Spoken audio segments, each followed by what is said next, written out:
Hello, good afternoon or good morning. I don't know where you come from. I'm Jack. Before we start, test. Please, in the chat box right now, if you can hear my voice loud and clear, please say yes and say hi to me so I can know it. I'll give you 30 seconds before we start this event.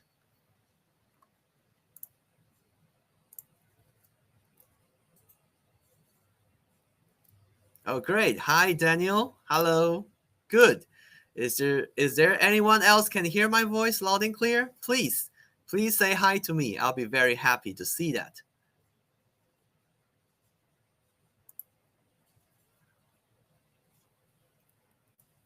All right. It's about time. So, let's get started.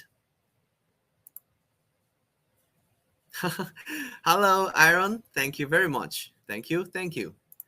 So, let's begin.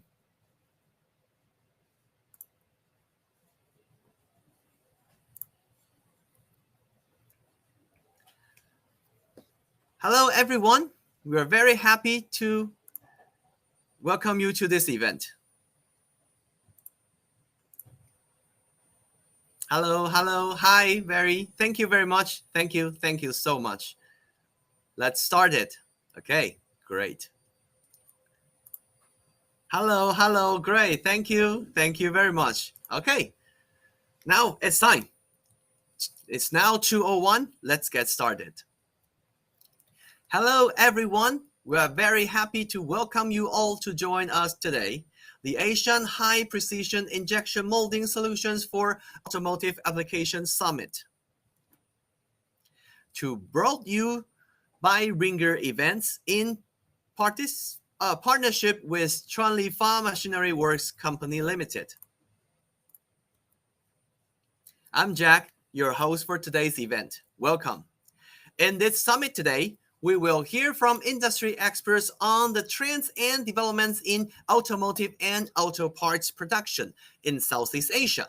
As we all know, the Southeast Asian region is a major player in the global automotive industry.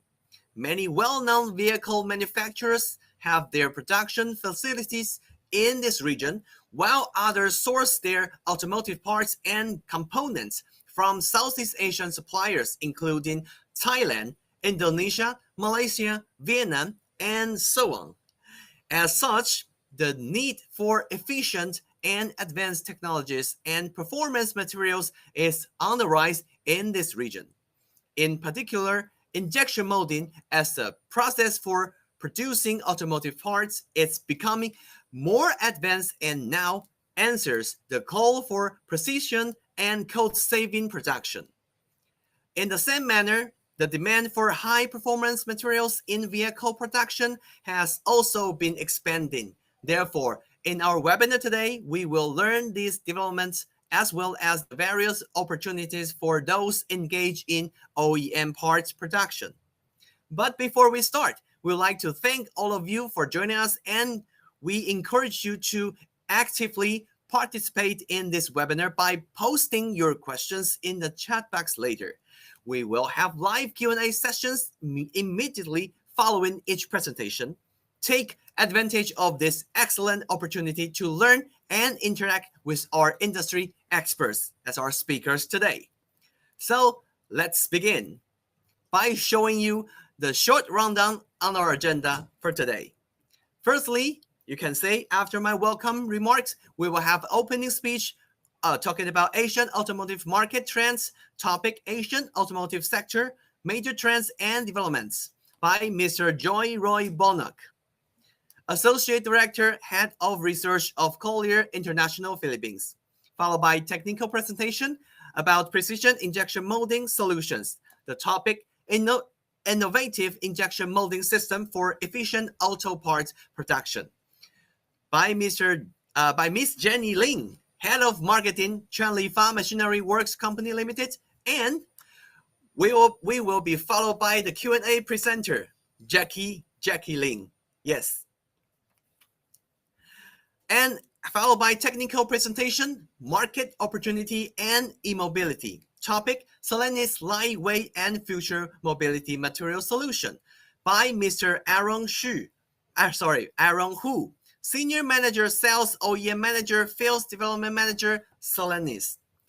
And last but not least, closing speech, the overview of automotive industry in Thailand. For the topic, Overview Plastics in Thailand's Automotive Industry by Mr. Vieira, President of the Plastics Institute of Thailand. See, we have very exciting agenda today. But before we start, I would like to thank our business partner, Fa Machinery Works Company Limited.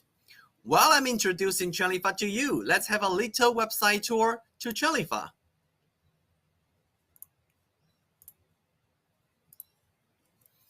As you can see on the screen, I personally like this website very much. Fa or CLF is the leading plastic injection molding machinery company in Taiwan and the best consultant as far as injection molding machine are concerned. Fa has accumulated over 55 years of experience and known for its injection molding machine, for its expertise-friendly services and innovative spirit.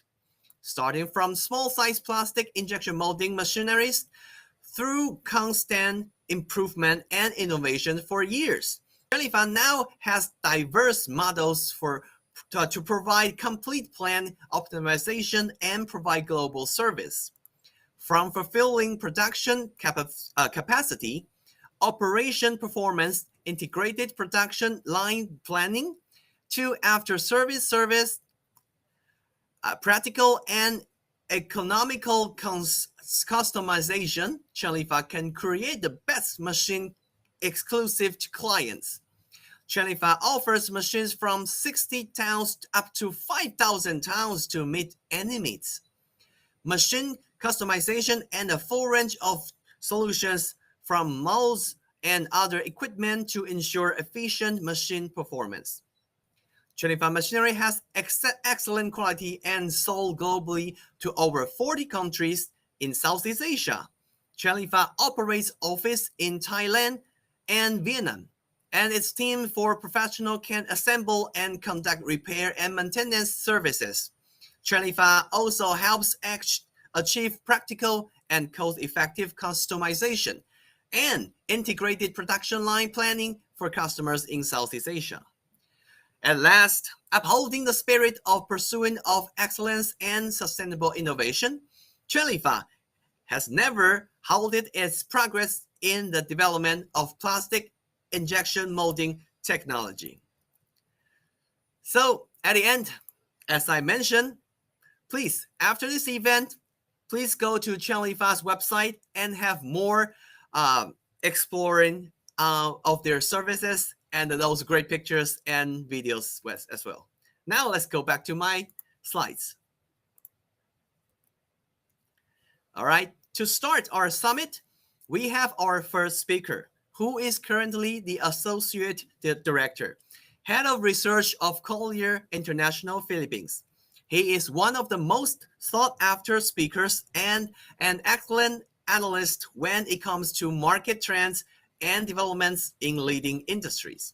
To talk about the topic, Asian automotive sector, major trends and developments. Let's welcome Mr. Joy Roy Bonock.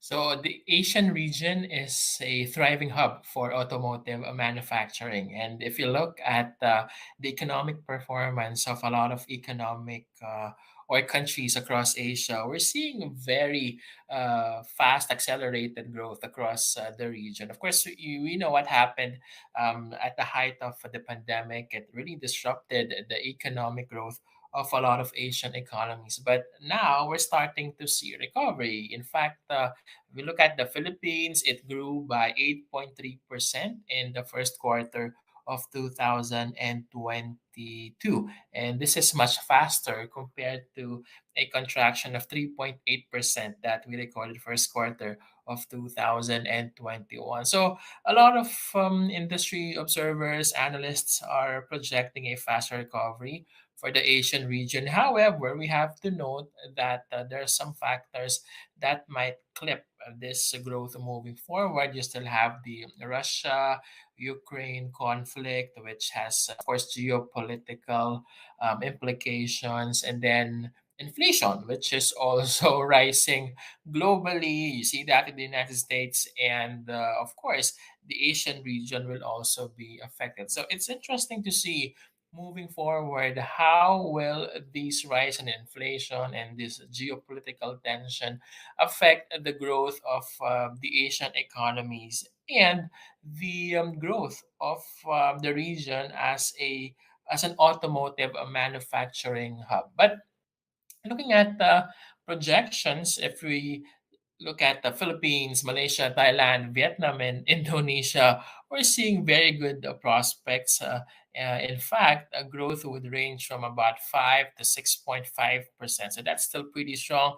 Looking at Malaysia, projected to grow by 5.5%, Thailand 4.3% next year, Vietnam projected to grow between 5.8 to 6.5% between 2022 and 2023. And it's practically the same story for Indonesia, which is projected to grow between 5 to 5.3%. So, still pretty decent growth projections. And we believe that this will only raise the market for automotive manufacturing, even result in the ramping up of automotive supplies and manufacturing across these major Asian economies. And if you look at GDP per capita of Southeast Asian economies, as you can see here, of course, Indonesia, Singapore still leads, but you have the likes of Malaysia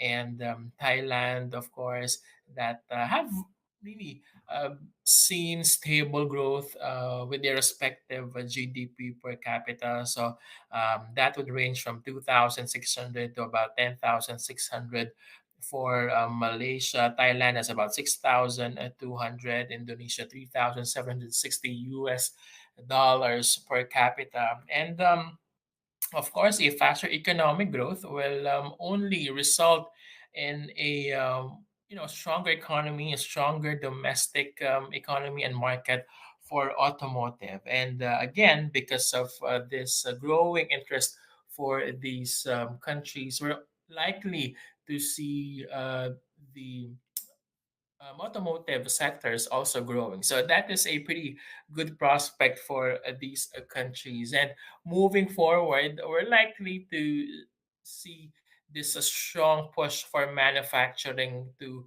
really thrive towards these major Asian economies. So manufacturing as percentage of GDP amongst these Asian economies contributes about 17 to 25 percent. Of course, Thailand still leads with 25 percent of its GDP comprised of manufacturing or chipped in by the manufacturing sector. You have the likes of Malaysia, Singapore, as well as Indonesia, with the manufacturing covering about 20% of their respective economy. So still a pretty good indicator for the manufacturing sector for these major Asian economies. And again, this will only grow as they their economies become more dynamic and grow at a much faster pace for 2022. So this is the motor vehicle production in ASEAN in 2021. For the Philippines, the car production increased by 25% year on year. But you have here a motor vehicle production in 2021 for Thailand, Vietnam, Malaysia, as well as Indonesia. So as you can see, based on this slide, it's still Thailand as well as Indonesia that lead the region in terms of automotive manufacturing, followed by Malaysia, Vietnam, and Philippines. Unfortunately, well, the Philippines, where I am from, still has a lot of catching up to do. But definitely, once the pandemic recovers and we see an improvement in supply chain, the Philippines will, of course, see an improvement with automotive manufacturing. So these are just some of the major car manufacturers in Southeast Asia. In Thailand, you have the likes of Ford, Mazda, Mitsubishi, BMW, Honda, Nissan, and Toyota. In Philippines, also you have these companies that continue to manufacture or at least assemble um, cars. And again, we are likely to see more manufacturing activities, automotive manufacturing within these countries, especially as these car manufacturers diversify. So they're looking for locations where there could be a more ideal, say, fiscal environment or tax incentives that these governments can provide so as to really ramp up and make sure that we see a robust automotive manufacturing in the region. So these are the number of registered vehicles as of 2021. Indonesia, that's 23 million. Thailand, 19 million. 18 million for Malaysia. Philippines last at 5 million. So again, still has a lot of catching up to do. But what this indicates is that there's still a big market for automotive sales here in this region. And this is so far untapped. We believe that the market is still there and will only grow beyond 2022. So this is just a snapshot of the automobile industry in Southeast Asia, the automotive industry. And of course, as you can see here, for the Philippines and Vietnam and overall market, there's an increasing adoption of electric mobility in emerging economies, and increasing battery manufacturing capabilities in Southeast Asia. The Asia Pacific electric car market is projected to reach a value of 762 billion by 2028. So the annual growth rate is at about 35%. The new car sales in Indonesia, Thailand, Malaysia, Vietnam, Philippines, and Singapore totaled 2.8 million in 2021. And that's a 14% increase in 2020. Not bad, given that we saw economic disruptions back in 2020 and 2021. In both Vietnam and the Philippines, sales climbed for the first time in 2 years in 2021. So that's a good sign for the automotive manufacturing that, again, is starting to recover, and increase of 3% and 16%. So 3% for Indonesia and 16% for the Philippines.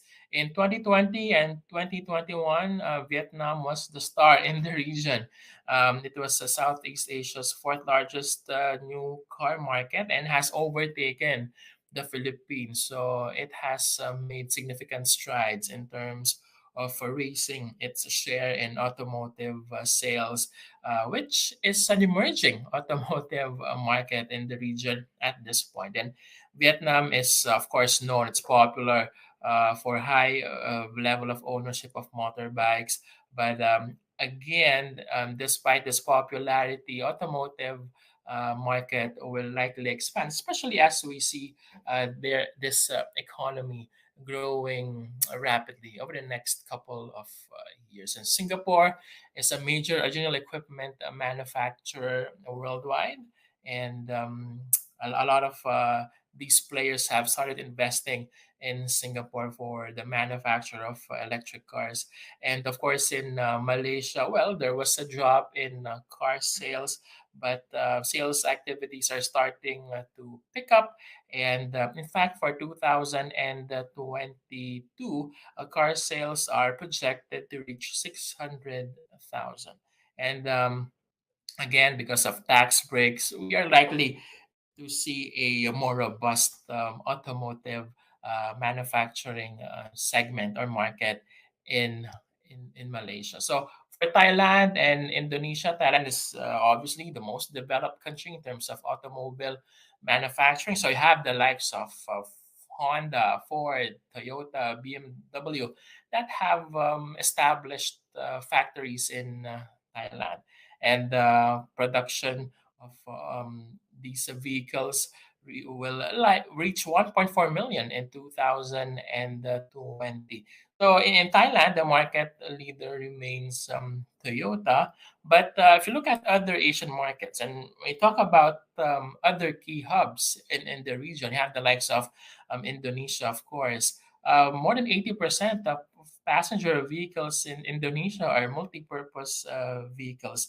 And the majority of automobile owners are found in Jakarta, Kalimantan, and Sulawesi. So again, these are, of course, very important automotive markets for Indonesia as well as Thailand, and continue to play a very important roles in the automotive market in the region. But when we talk about mobility, when you talk about car ownership, of course, it's important that you have a significant share of your roads that are paved. And an important indicator here is infrastructure spending. So when I talk about the Philippines previously, we really lagged in terms of infrastructure spending. We were only allotting what 2-3% of our annual GDP on infrastructure, but now this has been increased to about 5 to 6%. And this is figure, this 5 to 6% is normally the World Bank accepted spending level on infrastructure. And if you see, look at other countries, China, Vietnam, India, Malaysia, Thailand, Indonesia, car ownership, automotive ownership will be supported by a stable infrastructure allotment, and infrastructure spending in these countries as a percentage of GDP would range from 5 to as high as 10%. And in fact, if you look at infrastructure ranking of these countries in global competitiveness surveys, as you can see here, they're ranked positively. They are positioned very well, and we believe that as these countries spend more on infrastructure, they will also have a better ranking moving forward. So again, this infrastructure spending, the construction of roads, bridges, will of course support the um, the growth of these automotive markets across these major markets in Asia. And again, this infrastructure spending has really been benefiting a lot of key markets, including here in the Philippines.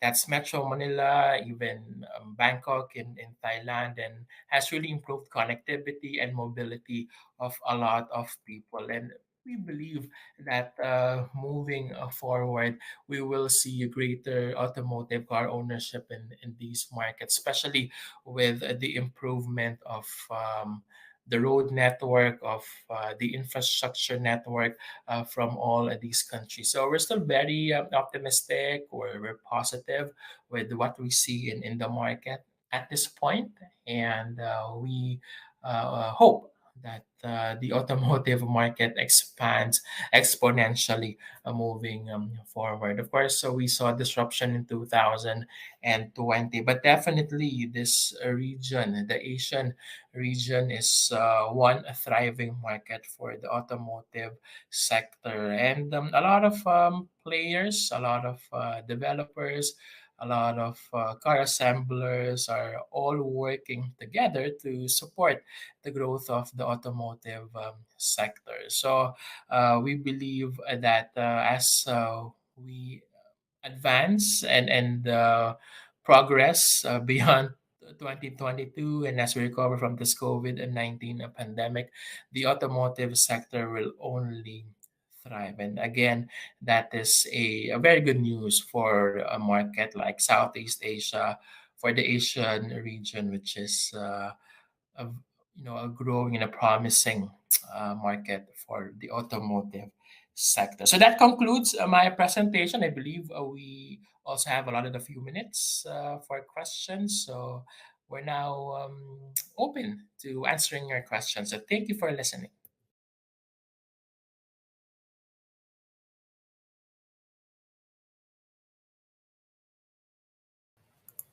All right, ladies and gentlemen, now is open for our questions today. Oh, really? Okay, dear delegates, I have to announce this sad news that Mr. Joy is not attending our Q&A platform right now. He's facing some technical problems, but we hopefully he'll come back and answer these questions we have. But before that, let's go to the next speaker. Oh, hello, Mr. Joy. Oh, are you ready to? I hope so. Yeah. Please join our live Q&A platform. Yes, dear delegates, please prepare your questions in the chat box now, and Mr. Joy is coming to answer these questions.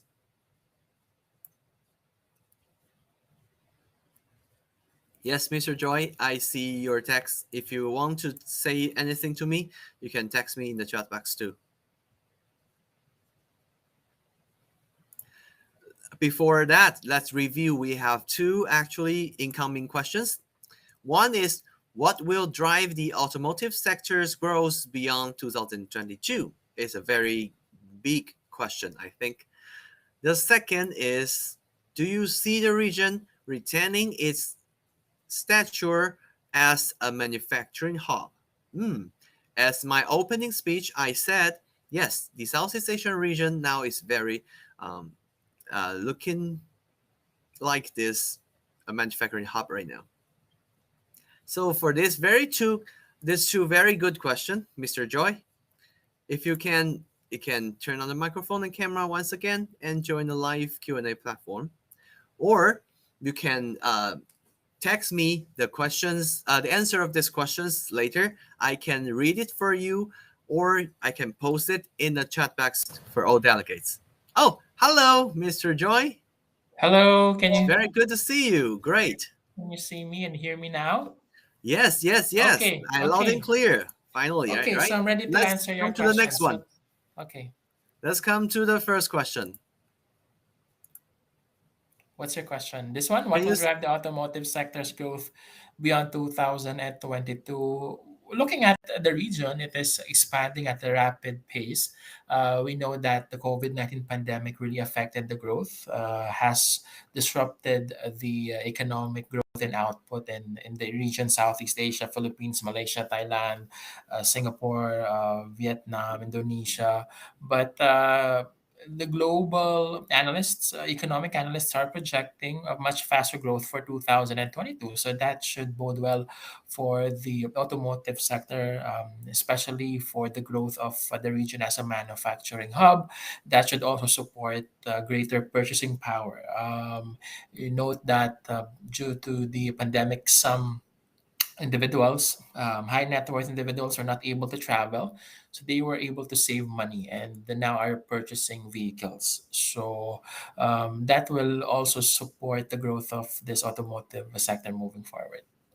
Thank you, Mr. Joy. Now I will not switch back to the views we have. Can you read the questions in the public chat now down lower right? Do I think you the see question the is, do you see region? the region retaining its stature as a manufacturing hub? Yes, definitely. We do, especially with a skilled workforce. Even in the Philippines, because of manpower that is really continuously improving, and with more investments, manufacturing investments being funneled into these regions, into these economies. So definitely, we see Southeast Asia retaining its status as a manufacturing hub beyond 2022. So we also see a lot of trade deals that are being finalized, and that will materialize soon. So this will again support the manpower development in these economies and in the Southeast Asian region as a whole. Thank you for answering these two questions. So before we wrap up this presentation, would you like to share some highlights or conclusions to our delegates before you leave? I already presented during the presentation talk earlier. So definitely, what I can conclude and what I can take out from that presentation is that definitely the auto manufacturing hub in the region will definitely increase, will continue to grow, and we see a very dynamic workforce, a population that has growing purchasing power. Economies are also starting to grow. Economies are picking up, so that should support the rebound of the sector moving forward beyond 2022 and as we recover from this COVID-19 pandemic. That's wonderful. Thank you for your time today, and I'm looking forward to see you in our future events. Sure. Thank you. Bye. Yes, now saying goodbye in the chat box to Mr. Joy. Now, let's go back to our agenda. All right. So let me introduce you to our next speaker.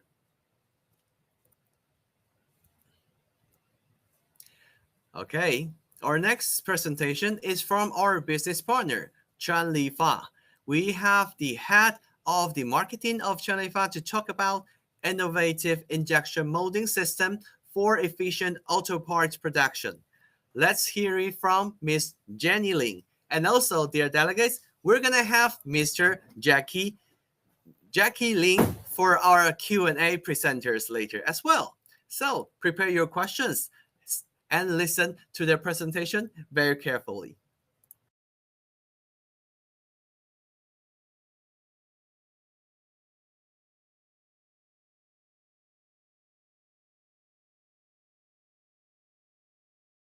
Good afternoon, everyone. I would like to welcome all of you and thank you for joining us in High Precision Injection Molding Solutions for Automotive Application Summit. I'm Jenny Ling from Chanlifa Machinery Company. Chanlifa is one of the leading Taiwanese brands of plastic injection machines. Today, I'm going to introduce innovative injection molding system for efficient auto parts production. But before I begin, I would like to give you the outline of my presentation. We'll start from the market overview focusing on the automotive industry and how injection molding technology is creating an impact. Then, based on our observation, we'll look at some opportunities and challenges. The third part will focus on Chanlifa's best injection molding solutions for auto parts production. Lastly, we'll look at some successful stories where we share how our clients have benefited from our injection molding solutions. For the market overview, let's look at the trends in ASEAN automobile industry market. As we know, the Southeast Asian is a popular investment site for foreign companies. Japanese OEMs have well-established local supply chains across the region because of the region's open international trade policy, government policy giving incentives to investors, and sufficient human resources. Manufacturing automobiles in ASEAN has been attracting foreign investors.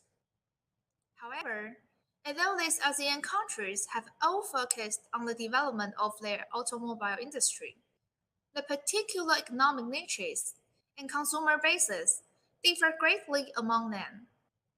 Therefore, foreign investors looking to invest in this industry require strong market understanding and a long-term view with regards to the resources needed to penetrate the competitive ASEAN automobile market. Next, speaking of government policy, in ASEAN, almost every country supports its local automobile manufacturing sector. The tax reduction policy in Thailand and Indonesia, the loosening of restriction for foreign companies entering Vietnam, and the presence of development plan or specific government policy to develop the automotive industry. All these actions reflect that ASEAN puts a lot of efforts into the market. Therefore, we could expect strong potential for development and growth in the ASEAN market in the future. In addition to the support from the respective governments in ASEAN, there is another potential business opportunity, and that is the development of electric cars. Environmental issues are getting more and more important all over the world. Lots of well-known global brands of automotive have committed to their corporate social responsibility, and this involves the accelerated development of green cars. Also, some countries in ASEAN have already announced their own policies to support electric cars production and claim it will be their focus in the next few years. Next, in terms of producing auto parts, there are some opportunities and challenges that we need to be aware of. Nowadays, we notice that products are becoming lightweight, especially cars. A research points out that when a car decreases weight by 10%, this can increase fuel efficiency by 6 to 8%. A lightweight car not only reduces carbon emission, but also raises fuel efficiency. Besides, USA and China have announced their policies, which mandate that automobiles have to be lightweight and energy saving. Also, it has been found that the lightweight auto parts are produced by smaller injection molding machines, which can lower production costs. However, how to lightweight a car? To achieve this, we need to remove or reduce some auto parts and find substitutes to replace them. To be able to do this, the proportion of plastic auto parts will increase, and some of them will need new material or techniques to produce. Considering both fuel efficiency and safety, the substitute auto parts need to be lighter, with superior strength, more durable, and easier to assemble. For example, car bumper that is produced with PP raw material content, or some interior accessories produced through Monsieur technology. The other opportunity we want to share is the product diversity. We have been asked to adjust the injection machine to meet the production requirement for multicolored products. We see opportunity in the trend where more and more auto parts are not only functional but also beautiful. Here are some examples. Flexible and creative product design causes product diversity, increases brand image and brand awareness, and also brings business opportunities. However, with more and more designs coming out, small volume, large variety production is a new mode. An injection molding machine that can adopt multiple mold production would be a challenge. Next, let's look at some challenges in auto parts production. Except for some small auto parts, which are easier to produce through injection molding, there are some bigger or high precision auto parts that are more challenging to produce, such as car bumper and car lights. Now, I will share why bumper and car light are harder to produce. To continue, in the production of car lights, you can see in this slide, which shows the production process of car light. From the design of the product and mold, to the feature of raw material, the analysis of mold flow, the components and structure of the injection machine, up to the quality inspection. Each section is connected and related to the overall performance. In producing car lights, 25 injection molding machine can undertake several customizations, and these have increased the benefits that can bring to the whole production process. The first one is the raw material. Due to its high viscosity and low fluidity, you need an injection molding machine with high injection pressure. If the pressure is too low, the surface will not be smooth. Secondly, to ensure excellent quality, we use optical PCP MMA specific barrel sets with a smooth surface where the material can easily pass through. This ensures that the raw material won't get stuck in the skirt or barrel, which might cause black specks. Finally, when multicolor design is considered or chosen, the use of electric turntable does not only ensure high precision, but also guarantees high efficiency. Moreover, we use wide platen design to create bigger space for turntable, which is suitable for multicolor mode assembly. With our wide experience in customization, Shanlifa has developed 2-color two-stage, 3-color two-stage, 3-color three-stage, 4-color four-stage, all 4 kinds of machines for car lights production. Next, we see the process for producing bumpers. Comparing to car lights, here we put more focus on wide product design and lightweight to reduce cycle time. Due to the shape and size, bumpers production requires a machine that features wide platen design. In this aspect, Shanlifa has been able to meet this requirement with our 5-point outward toggle design that can reduce the deformation of the framework. With multi-loop system, our machine can reduce cycle time and raise productivity without sacrificing the quality. To create bumpers that meet the lightweight criteria, we increase injection speed to fit the changes in the design and requirements. Moreover, using specific PP high mixing screw to reach uniform color.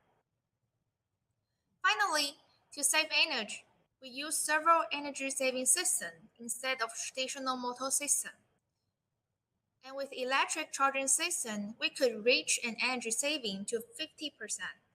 Moreover, with special barrel heating elements, we could save 25% of energy. Next, this part is the more exciting part of our presentation as we introduce Shanlifa's best injection molding solutions for auto parts production. But before we go to that part, let me give you a brief background on Shanlifa Machinery Company. Our company was founded in Tainan, Taiwan in 1966. We have accumulated over 55 years of experience in plastic injection molding machines. Through around 200 co-workers, we sold over 15,000 machines and served over 1,000 companies all over the world. Here are some of our partners. With our experience and expertise in injection molding systems, we can help our clients in fulfilling target production capacity, achieve efficient operational performance, maximize economical customization, strengthen the planning of their integrated production line, and have access to excellent after-sales services. We insist on innovation. Therefore, we put a lot of effort into research and development. We have designed over 8 different series and provided 60 to 6,000 tons of machines. However, as we talk about auto parts production today, our solutions have been benefiting auto parts makers because they enable highly efficient, increased precision, and large volume production. Let's watch this short video first.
continue, as auto parts production, there are two series from Chenlifa that we would like to present to you. The TW2 series, which was also designed as an exclusive injection machine for car bumpers. Its 5-point outward toggle design can reduce the deformation of the framework. And this series also features an ultra-low mode opening stroke for more rapid and smooth mode opening and closing. Through this special design, our TW2 can achieve high accuracy with faster clamping speeds. Moreover, the TW2 series has a high rigidity injection mechanism to improve the injection efficiency. With an extra long mode opening stroke, it is suitable for long, deep, and wide products.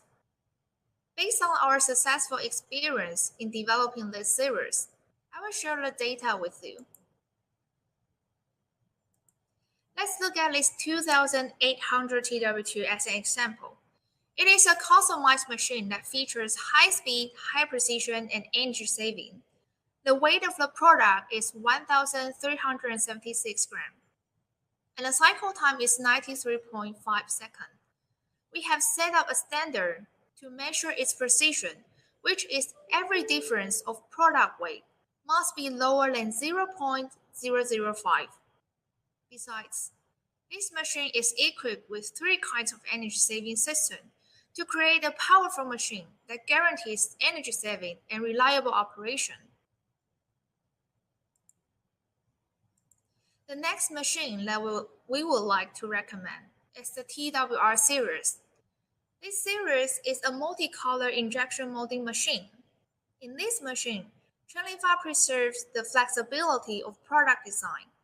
With a turntable and separated injection design, the machine has multiple applications. The maximum color that we have designed is 4, which is highly recommended for the production of car lights. Besides, it can reduce the cost of molding time by combining different materials and colors through the reduction of secondary process. In terms of the product design, the attractive appearance of the product can increase its value. If you want to produce a colorful product, the TWR series is your best choice. Now, let's look at some references. This is 1200 TWR model. It is a customized machine with multi-color function, high precision, and energy saving. With specific barrel set and high injection unit, this model can reduce the rates of defective output. Besides, this machine is equipped with 2 features for a more efficient energy saving system. Let's watch a short video of how it works.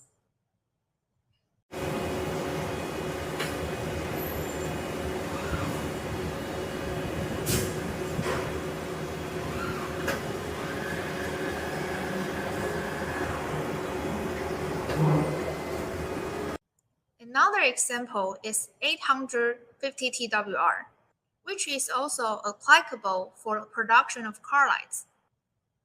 In order to satisfy the client's requirements of using multiple mold design, we created a nozzle with adjustable center distance. With adjusting this center distance, the client is able to apply flexibility while operating the machine, thus maximizing its benefits to enable higher productivity.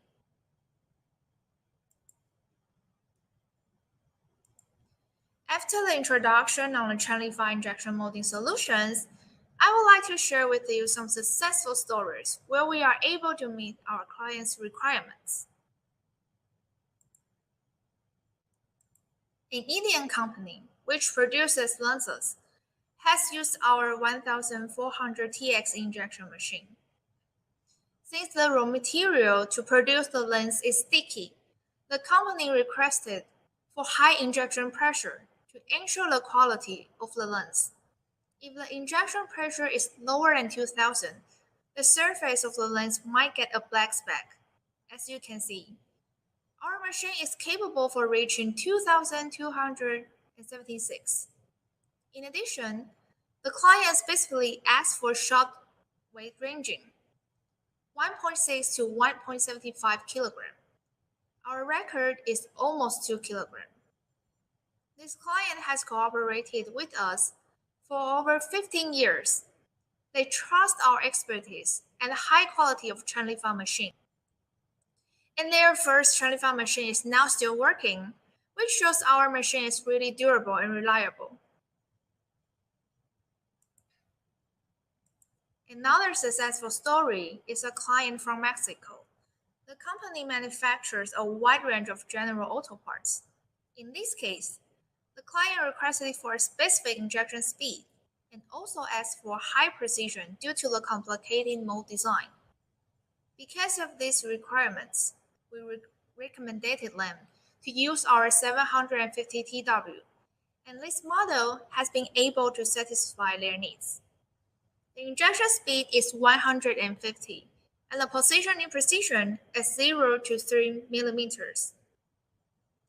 The client is happy with the sydneylai machine's good performance and quality of output, as well as with our services.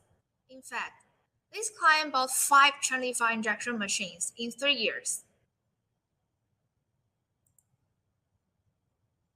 Another successful relationship is what we have with this company in Taiwan, which is a leading brand of car bumper.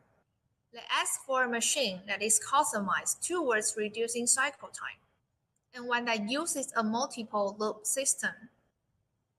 Moreover, we added 12 sets of core and 24 sets of valve gates to fit their mold to make the surface smoother. Then, we adjust the operation system by adding all the peripheral devices data into one controller. The operation has been made a lot easier and more convenient. In order to monitor and track the quality, we use the OPC UA system to show and collect the real-time data. Another sydneylai client is a company from Taiwan that produces car lights.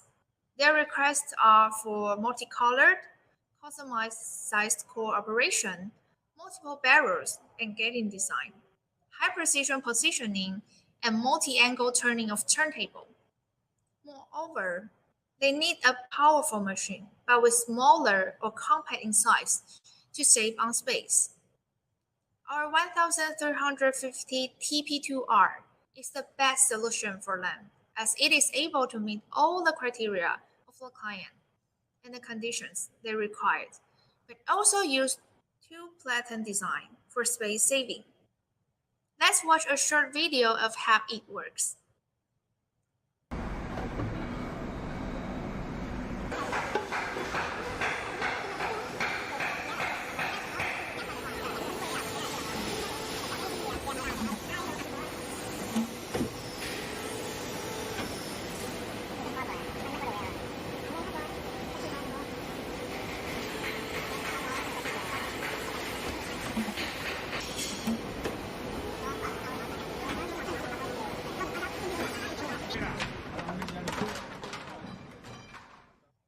This client is also from Taiwan and is into production of car lights.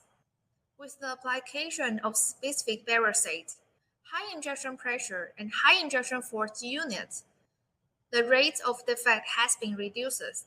Besides, the 1600 TWR is equipped with two kinds of energy saving system. It is a customized machine with multicolor, high precision, and energy saving.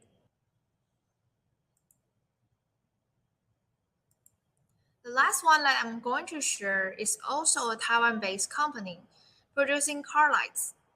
Their requests are for multicolored, which up to 4 colors, but the customization is more complicated than before due to its special mold design.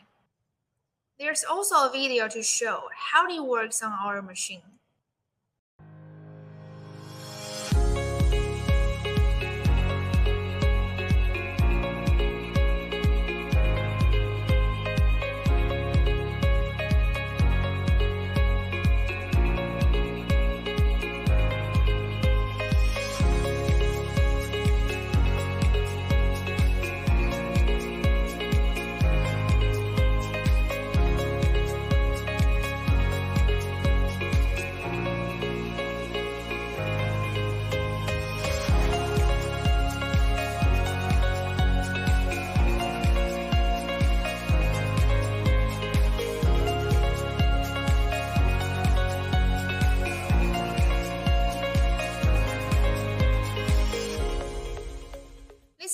things that I mentioned are successful stories of clients who trust the excellent quality of Sydneylai machines and production solutions.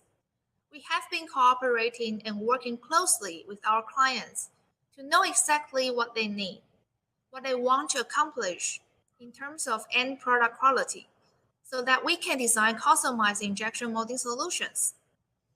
Overall, our strength lies not only in the application of the latest technologies, but also in the innovations that we want to introduce to the auto parts makers in order for you to benefit from the vast experience and expertise that Shanlifa has acquired over the years. This is the end of my presentation, and thank you all for listening. Bye bye. Ladies and gentlemen, welcome back to our CLF webinar. After a very insightful and wonderful presentation from Jenny, let's hear from Q&A from Jackie Ling. And Jackie Ling will be our Q&A presenter for answering all your questions you present during the presentation. Now, Jackie, would you like to turn on the microphone and camera and join my live Q&A platform? Hi, Jackie. Hi, Jack. How are you? Yeah. Since it's the first time you see our delegates today, would you like to maybe brief introduce yourself and say hi to them? Okay. Hi, I'm Jackie Lee. I work for this company almost 40 years. Okay. Okay. So before we go to the Q&A, I would like to remind you, please raise your volume a little bit while answering the question later. Let's go to the Q&A mode together. Oh, there are several questions.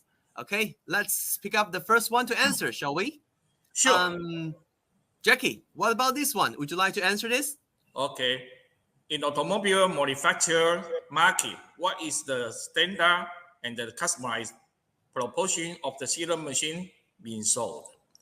It used to be around 50% customized machine to the automobile manufacturer market.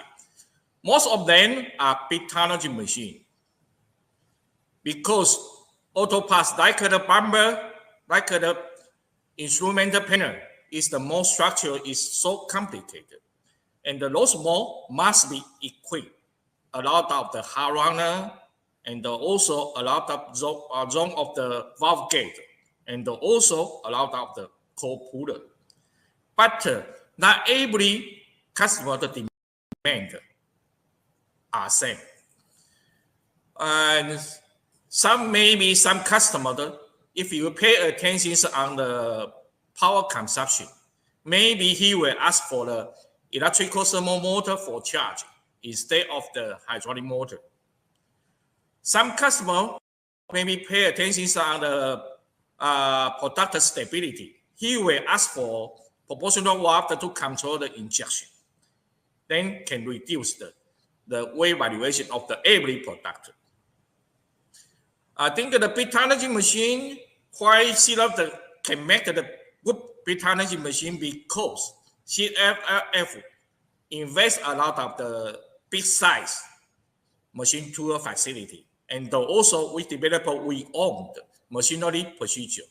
And also we have a lot of the skillful engineer can assembly good quality big size machine. All right, Jackie, thank you for the answering for the first one. Now let's go to the next one. How about this question? Okay. How can CLF supporting the highly customized request in case we would like to develop a whole new product line? Oh, let's hear some success stories. Okay. I think our company is established more than 55 years. We already have a lot of the experience of cooperation different field customer. And also this lost experience is much helpful to help the new customer to face any new challenges from the customer side. So here I want to share the two examples to show our R&D research and development ability outstanding. Okay, the first one, One day, I received a call from my friend. He told me he have the crane in Australia. He looking for the machine, but he look around all the Taiwan the machine manufacturer he cannot find. So he asked me, maybe I can help him to build this machine for him. So I asked my friend, you just send the video, to the customer running the existing machine to us. Maybe I can judge we can do or not. So 2 days later, I received the video. I saw the video to show it's a half injection molding machine. The operator handle the pipe, put in the mold, and feed in the oil. Then the mold close, keep some distance. Then put the pipe inside. Then mold close completely. The mold equipped with the two co-puller action one by one. Then during the co-puller action, the oil spray out from the mold. So finish the co-puller, open the mold, then operator take up the product, put out the oil, then the product finish. Then I talked to my friend, this is easy for us. We can build this machine to you. But my friend told me, the customer, he want to this machine running without any help of any operator. So you must use the robot to put the pipe inside the mold and pick up. And also, this machine must be running 24 hours without stop. I say, we cannot run in this machine without the operator help, except you should supply the pipe occasionally.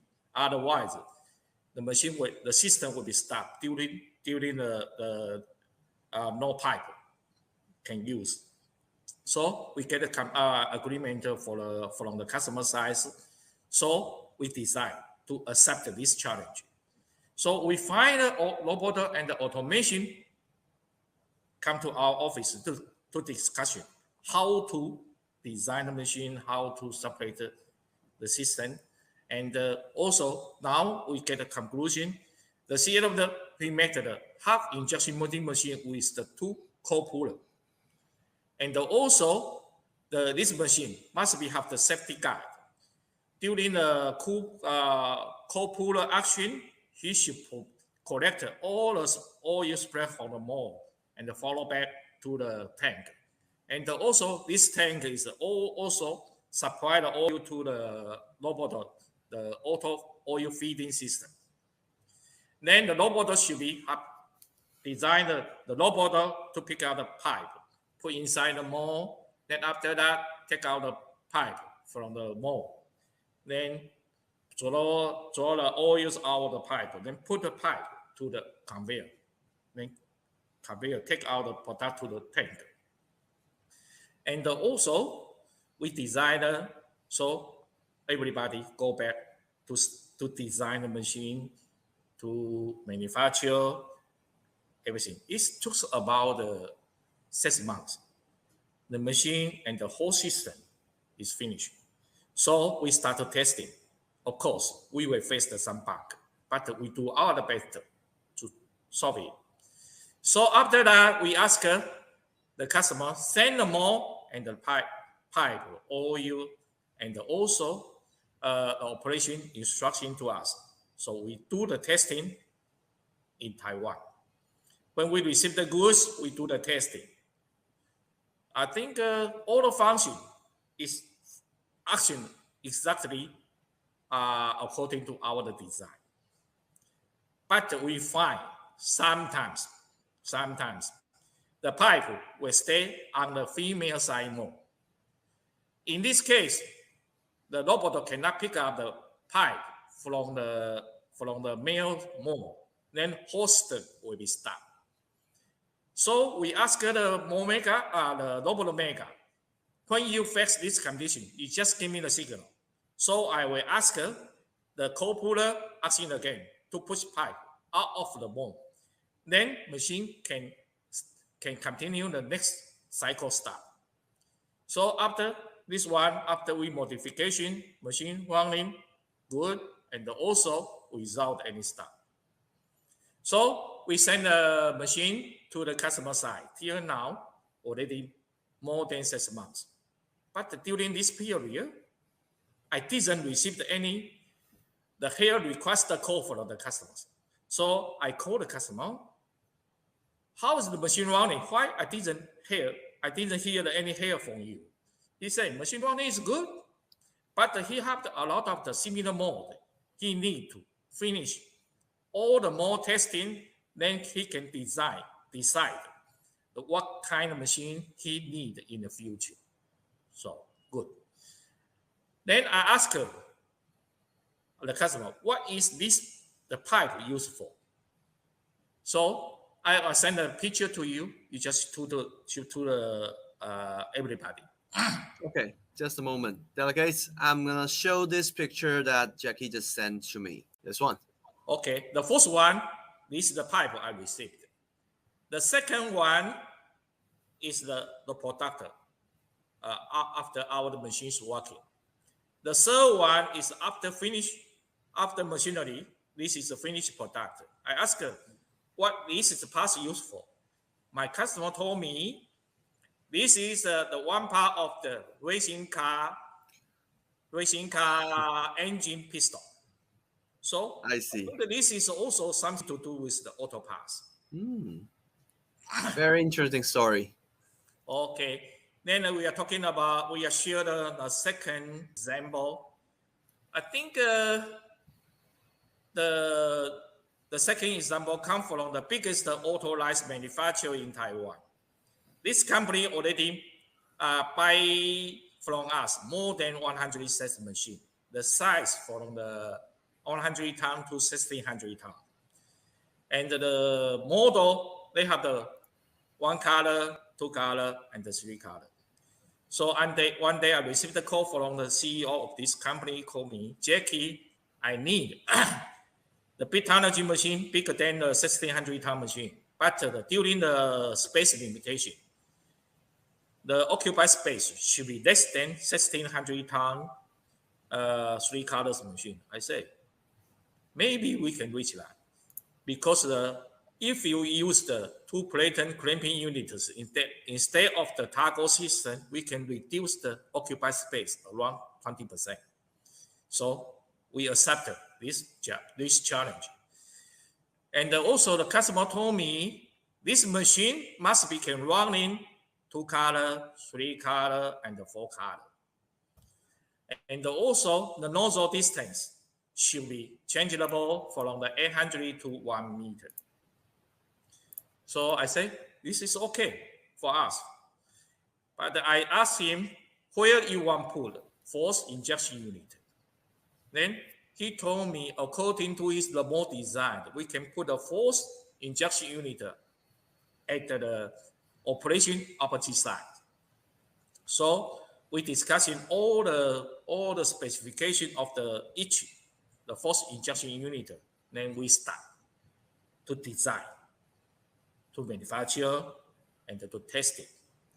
Then cost about 7 months. We finished the testing. We asked him to send them all to our factory for testing. Okay, so fortunately, during the T0 testing, 2 more, we all get a completely pass from the T0 testing. But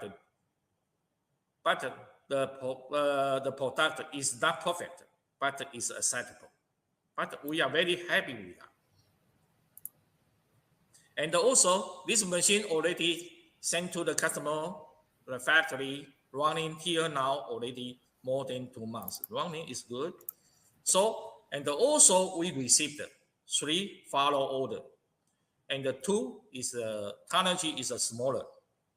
So I think during this customer request, we developed a new series. We call 2 platen multicolor system. We call the TP2R system. This system range from the 1600 ton to 1800 ton. If anybody near the multi-color machine for the auto lines, please come to us. We are very good in this field. Okay, thank you, Jackie. Let's go to the next question. Okay. Oh, this one. Oh, it's a good one. How do you control and monitor the good quality of the product while the condition of the injection is challenging? Okay, I think the good quality product is every manufacturer wants, but that will be something to do with the mold and the material and the injection molding machine and the good quality engineer. If you can control those factors, I think you can easily to get a good quality product. But this is the one easy way to monitor the good quality product is to check the weight valuation of the product. I think the Taiwan biggest auto parts manufacturer in Taiwan, they put the electrical scale by every machine to check every product from the come out from the machine to check the weight, to decide the product is accepted or rejected. And also, this company only allow the injection machine made in Taiwan can run in at his OEM factory, because the serial machine already get the car company survived approval, because our machine performance, stability, and reliability already get approval from the car company. And also, we want to get approval. We design a new system. We call the product resume. This system can record every product, the injection condition, including the temperature, injection pressure, injection speed, everything. And also, this data must be recheckable. If you want, get an OEM job, this system is essential and must be. If somebody want to get an OEM job, you can come to see that, because we already have the experience for that. I think that's wonderful. However, Jackie, due to the time limitation, I am afraid that the next question will be our last one. Okay, so delegates, please focus on our last question to answer. Okay, Jackie, let's see. What about this one? Okay, can see it of the provider installation, repairing, or regular maintenance service to the customer in the area where are still travelers restriction. Okay, this is a very good question. I think this problem already bothered us more than 2 years. Okay, so we separated two parts. I think the first one is the installation, because we cannot send an engineer to the customer side to do the installation job. So we do this way. Sorry, you do what? We do this way to solve this problem. Okay, so from the machine in start to assembly, we take the video step by step, every step, and how we show the video how to assembly and how to adjust it step by step till the machine finish the assembly. And also during the testing procedure, also we make the video to show how to testing step by step. So when finishing the machine assembly and the testing, then we need to disassemble the machine. So even disassembly the machine, every electrical wire we have the number, and also every the hydraulic hose pipe we also have the mark. Even the mechanical parts we also have the mark. So when the customer receives the machine, It's just according to the mark of the parts and follow our assembly procedure video. They can easily to assemble the machine. And also, if follow the testing procedure, it can easy to start the machine testing without any problem. Okay, then we're talking about repairing, troubleshooting. I think troubleshooting is easier. You just call us by the cell phone. I think better through the line system because this is the most popular system in Taiwan. The line app, we use the That's messenger, right? Yes, we That's use right. that. Yeah. So when we receive the call, we can ask our R&D team to join the meeting together. Then we ask you just turn on the camera function. Use a video chat. That's right. You show us the machine working status. And also the alarm message and also the setting parts you want to check. I think in this way, it's easily to find the problem and to solve it. So, but in Asia area, we own office in Ho Chi Minh City, Vietnam, and Bangkok, Thailand. And also Thailand. we have the agents in New Delhi, India, also in Kuala Lumpur, Malaysia. In those areas, the customer, if you have any problem, you can call our local agents and the office. You can easily to get a quickly local supporting and the efficiency. That's wonderful. All right, I have to due to the time limitation, I have to stop you right here, Jackie. However, just I'm very happy to hear all this answer. I believe that delegates are very happy to see that Chalifa CLF can do all this to them. I think that's wonderful. So till the end, Jackie, I'd like to ask if you do you have some highlights or conclusion you would like to mention, you would like to highlight so that delegates can remember when they get home? Okay. I think Seed Update is very already invest a lot of the big size the machine tool and the scale for the engineer. We can make the good quality injection molding machine. The second, we have the very strong R&D team. And also we are willing to cooperation any new coming customer. I think because we have the already experience, so I think our experience can help any customer to face any challenge. And the third, I think in the automobile manufacturer market, we have the very big market share in Taiwan. Especially So you have what in Taiwan? Big market share. Oh, market share in Taiwan. Market share in Taiwan, especially big tonnage machine. So yes, if you have any request, I think please come to us. We are willing to cooperation with anybody. Okay, wonderful. So to sum up, delegates, Chalifa is very, very big company and very top leader. I have to say the industry leader in Taiwan, and they have very rich experience that can help you. I think that's more than 40 years, right, Jackie?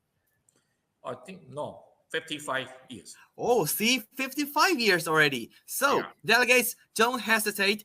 Use the contact information in chat box now, or Jackie, we will share your contact information to them. So they will have, if they do have further discussion or questions, they will contact you. Okay? Sure, no problem. Okay, so Jackie, it's very nice to have you today. And delegates, let's looking forward that Jackie and Jenny will come to our Ringer platform once again in the future. Jackie, bye-bye. Bye-bye. Okay, bye-bye.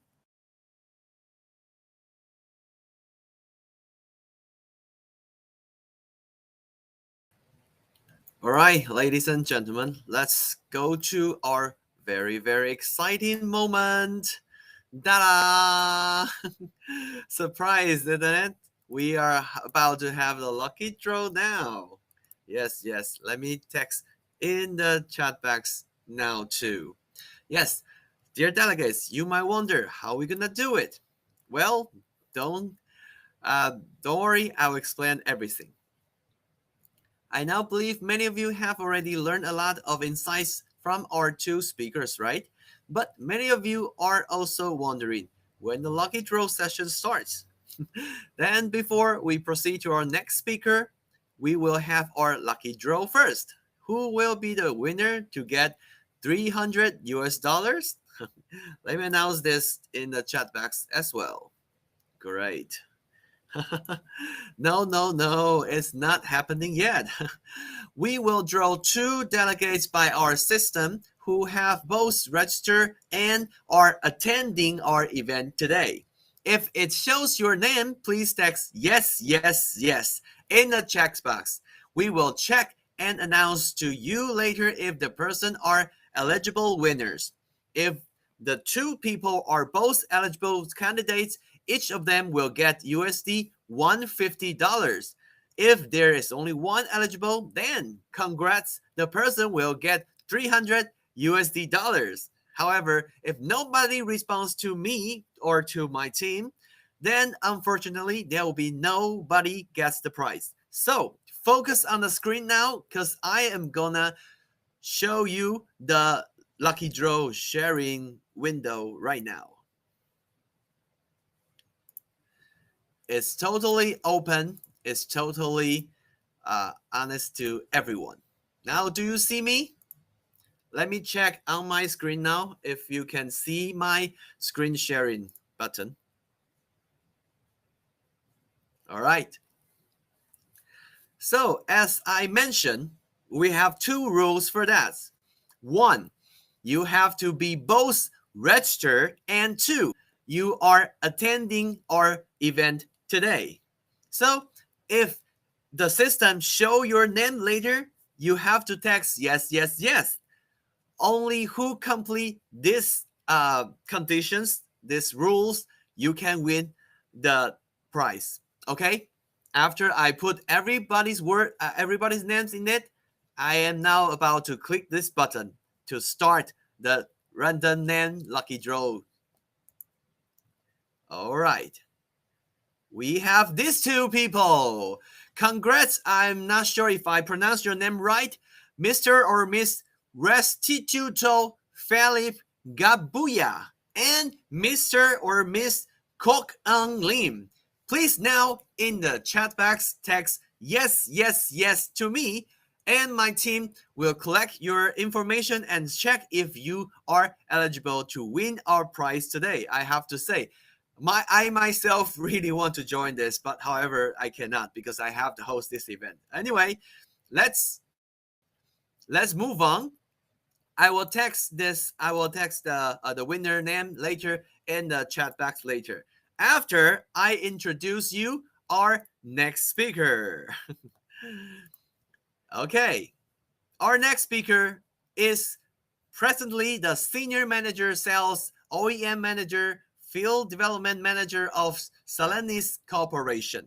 As we know, Celanese has been providing high-performance materials for various industries, including the automotive industry. To talk about today, Celanese lightweight and future mobility material solution. Let's welcome Mr. Aaron Hu.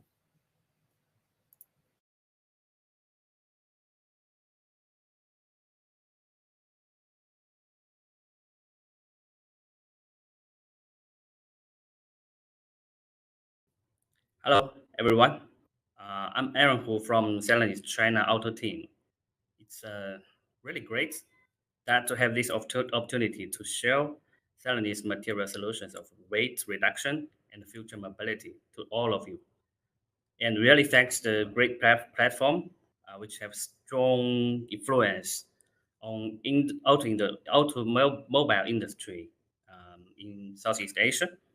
Before I start to talk to Celanese Material Solutions, I'd like to give a very brief introduction of myself. I worked in auto and engineering material industry more than 12 years. Now I'm covering OEMs and application development across whole China, which means that not only interact with different OEMs, but also work on applications development in auto industry. So I'd like to say Celanese are more focusing on structural appearance, immobility, and sustainability solutions to future application to meet our auto customers' needs and to meet the industry trend. And as you know, recently there are two big acquisitions from Celanese engineering material.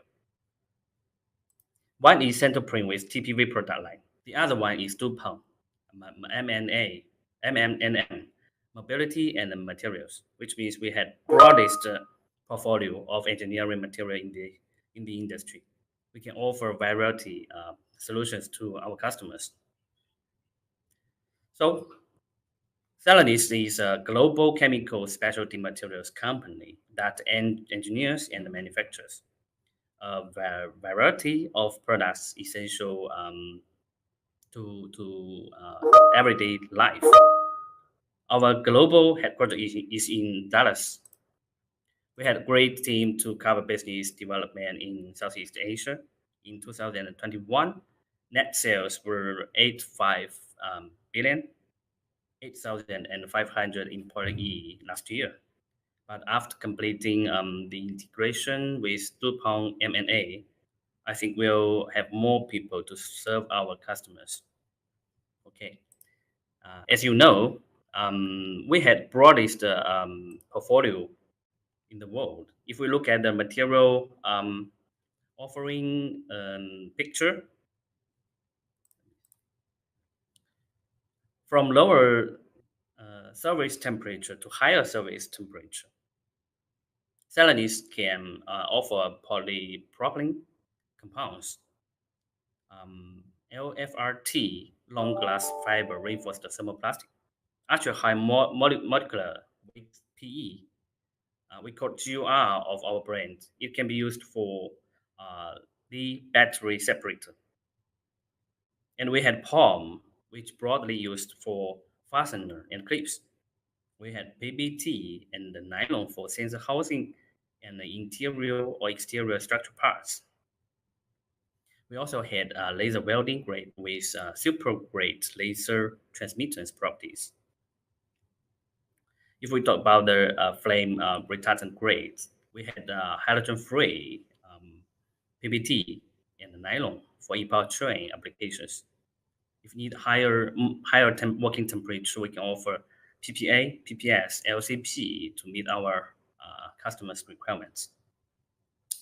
Besides these semi-crystalline polymer solutions, you can look at the right picture. We can offer, we had multiple thermoplastic elastomer polymers. We can offer TPO, SPS, SEBS, TPV, and TPC. For TPV, Celanese M&A Centerprint business last year. That really strengthened our market position and deliver more value to our customers. So you will find anything you want in Celanese portfolio. And here, Celanese always applies ourselves to serve and support our customers with technical expert offering. Okay, let's go through the Celanese material solutions for lightweight and future mobility. We all know that we'll get benefit from the lightweight, from the weight reduction, right? If we reduce the weight, we can get what kind of benefit? We can get less CO2 emission. For EV, it means we can get higher endurance mileage. I think OEMs and the consumers like to see this kind of improvements. And these days, the price of oil and gas increased a lot due to complex international relationship. So lightweight with less energy consumption would bring us fuel economy and cost saving. After benefits, another benefits is to get better handling and acceleration performance. Right. Anyway, those visible benefits would continue to push lightweight development with new technology. So how we can reduce the weight and what kind of technology we can use for weight reduction. Let us to look at the picture. Foaming. The first one is a foaming. Foaming is a good technology, right? We already use the chemical foaming and the physical foaming on IP to reduce the 5% to 8% weight. That's a good way to do it, but it needs special equipment, investment, and additional chemical foaming agent. So the hollow glass fiber is also a similar technology, as well as foaming can be used. The second one, if we talk about design, is another key point to make the part much lighter. We can use the CAE like topological optimization to get optimized design, reduce weight while also keep good mechanical performance. It can be the most economical way to reduce the weight. And Celanese had an experienced CAE team who can give professional optimization to our customers. The fourth one, thinner wall, which means the material need much higher flowability and quite good processable to fill the mold well. Meanwhile, the material must have a better mechanical property than normal grades we used to keep the part performance. Actually, there are some OEMs already used a 1.8 thin wall IP cockpit in production vehicle, especially for small EV, small electronic vehicles. It can take 20% part weight reduction at the least. So that would be the trend in EV OEMs in China. Most obviously, the simplest way to reduce the weight is to use lower density material to replace metal or higher density material. Normally, we can use PPLFT to replace the use PPLFT to replace the nylon 6 or nylon 66 if working temperature allowed, easy and mature. Okay, the last one I'd like to highlight is the OEM spec of parts or assembly. Reasonable specification will directly to determine the project or application success or failure. If we use plastic replace metal, the most important thing is to avoid overqualified. Most of the time, OEMs define the metal property is same as plastic one. So that would be block items for the lightweights. So these methods are common ways we use for weight reduction, effective and practical. Here, I'd like to focus on material solution which we can offer to our customers and show some good cases by using proper material. For product-wise, if we talk about using plastic to replace metal, the first thing come to my mind is to use PP or nylon with glass fiber. Normally, we recommend self-strain long glass fiber plastic to our customers due to its excellent mechanical property, right? We can see PPFD is widely used for structural parts because PP has higher cost effectiveness than other high performance engineering materials with FT. We also had nylon TPU PPS with LFRT, which had more excellent mechanical properties, but the cost would be much higher than PP-based material. Of course, we can use PA, TPU, PPS, LFRT for any parts. If PPFT cannot meet your requirements, based on PPFT, we developed ultra high flowability grades to fit thin wall design, which means it can fill the tool very well enough, even though the thickness is about 1.0 to 1.5 millimeter. And meanwhile, glass fiber can keep reasonable length after injection.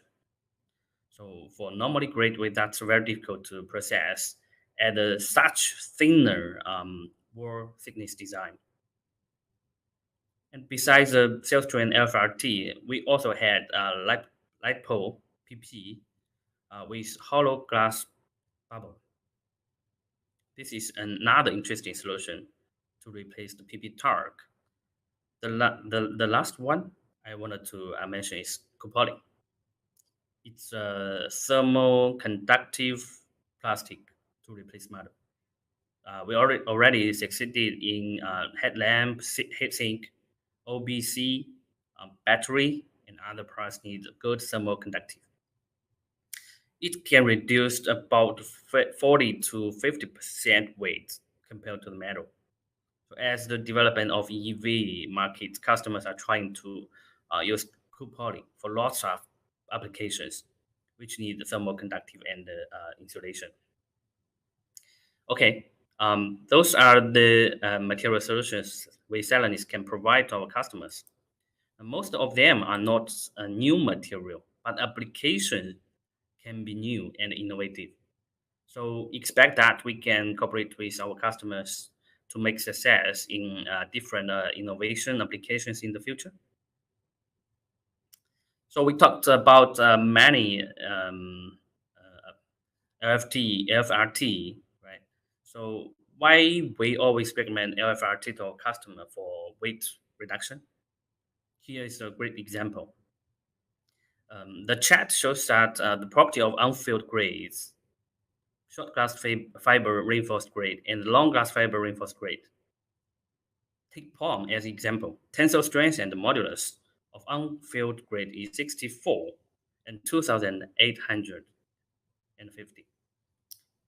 With short glass fiber, it's 135 and 9,200. Obviously, strength and modulus are improved a lot.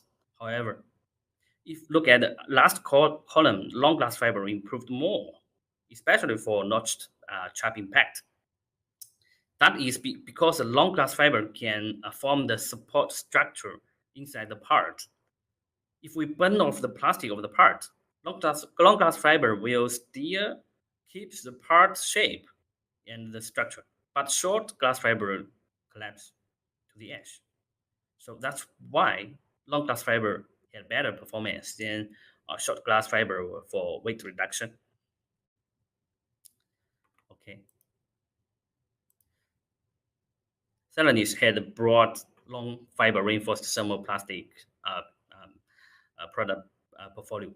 Polymer base, we had PEG, PPS, TPU, nylon, PBT, POM, and most commonly used TP with long glass fiber. We also had aramide, carbon, and steel fiber reinforced material. Carbon fiber always used to reinforce higher mechanical property. Steel fiber used for electronic conductive. Especially EV is developed a lot in China market. So a lot of EMI, EMC requirements come out, and the steel fiber material solutions can solve this kind of issue. That's very great product. So different kinds of fiber had different properties and application direction. And I list several typical mechanical properties between different polymers with long glass fiber. It is clear that nylon and the TPU have excellent tensile strength, which above 200. PPS has better modulus, and the TPU has better impact property. But PP has lowest density and price. Okay. So we learned a lot about Sailstream LFRT product properties. So what kind of applications can be used Sailstream for lightweight? For interior, the typical applications are IP cockpit, floor console, door module, tailgate, overhead console, and etc. Now we are trying to cooperate with our customers for hybrid CCB seat support with nylon TPU based LFT. For exterior, the typical applications are FEM, compressor brackets, battery tree support, front trunk, etc.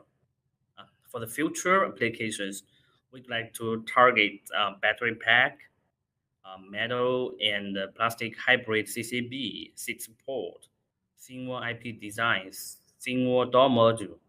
Even the thickness is 1.4. So, and other flame retardant grade for e-powertrain parts. Believe that a Celanese sales drawing can bring more value to our customers, not only for traditional interior, exterior, structural parts, but also for innovation applications like e-powertrain segment. Next, I'd like to share some successful case for weight reduction with Sailstone product.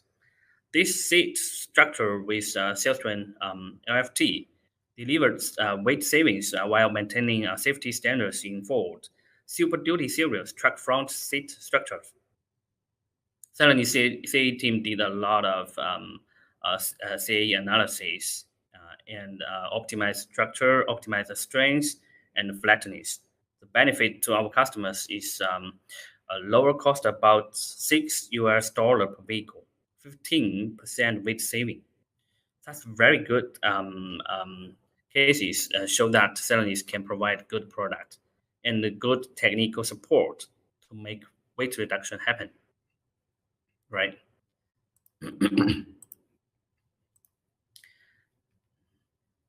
And nowadays, tailgate is very popular here, especially for electrical vehicles because the weight can reduce a lot. So thermoplastic tailgate is becoming more popular due to new energy vehicle launched frequently these years. It can significantly save weight compared to the metal design. Celanese can offer PP with 40% long-glass fiber for this part. The grade name is Sailstone PPGF40 0453 and 0455. 0453 with better emission property. 0455 with better UV resistance and appearance. It depends on you. It depends on the design and the structure. We can offer two types of products to you. We succeeded in Volkswagen ID3 EV car and the JAC EV cars. So good appearance and reliable adhesive bonding are the key points we won the projects. Another good case is floor console and the storage box. We had a PBGF20 to GF40 to GF50 on this application. We use PPLGF solution of 2 millimeters thin wall design to replace metal with PP Targ, 20% weight saving than previous solution. We all know that choose the right material is the most important way to realize weight reduction. We also cannot ignore the benefit from processing. Foaming technology is widely used for weight reduction, as you know, physical foaming and chemical foaming. Physical foaming, gas injection with nitrogen and CO2, the same process as conventional injection molding. Gas will be injected as shown as a picture. If you want to use the physical foaming, need to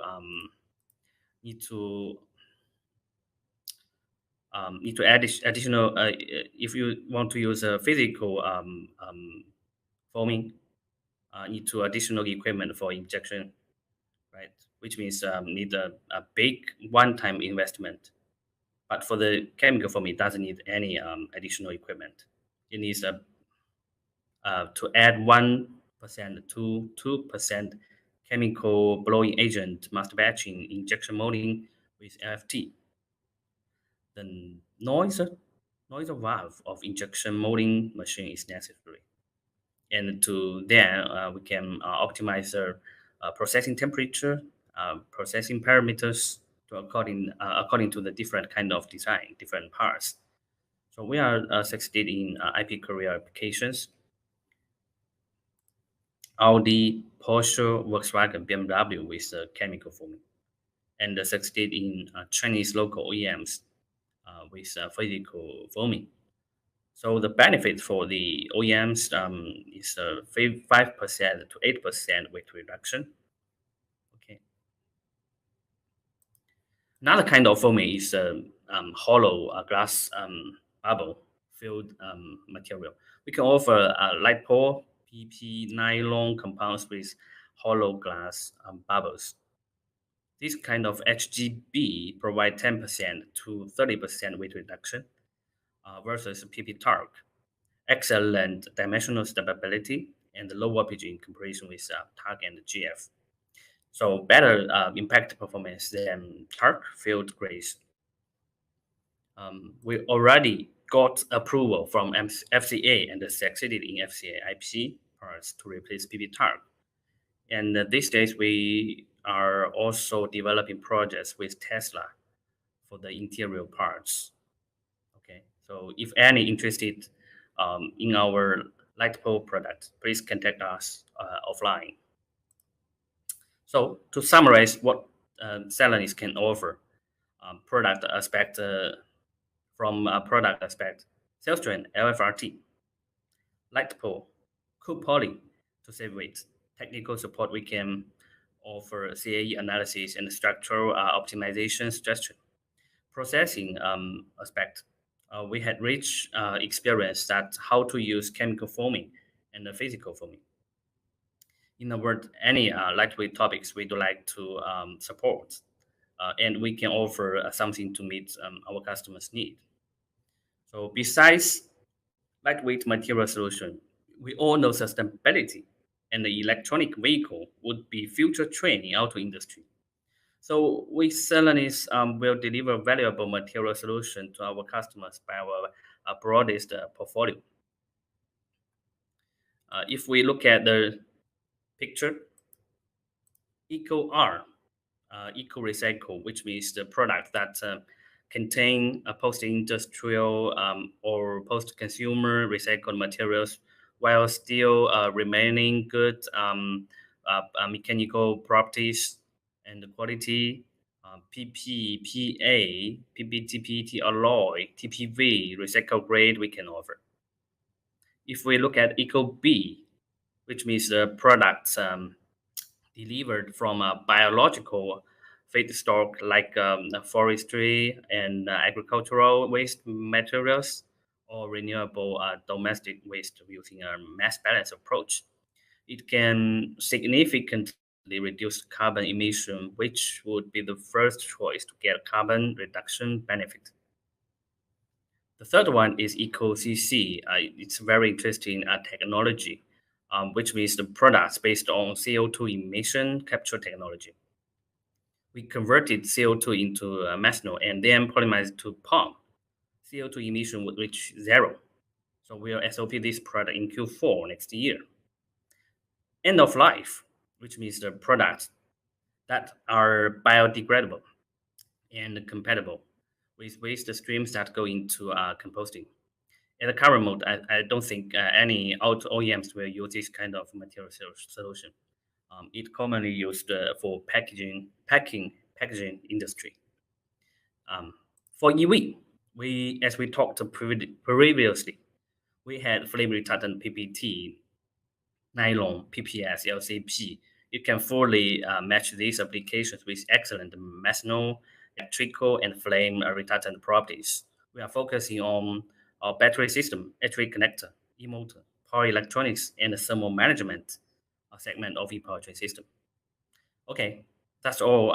So I think Celanese can deliver valuable material solutions and technical support to our customers by our broad portfolio and industry development experience.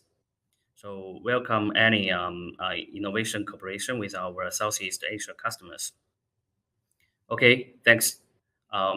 Welcome any questions. Okay.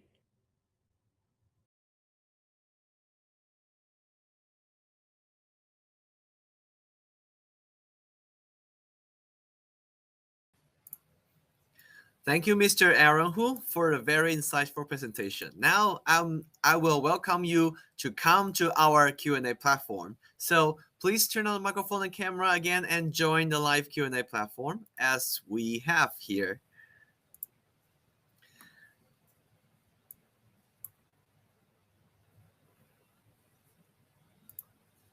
We have so far 3 questions at all. However, dear delegates, keep your questions coming because Mr. Aaron's going to answer these questions later in person.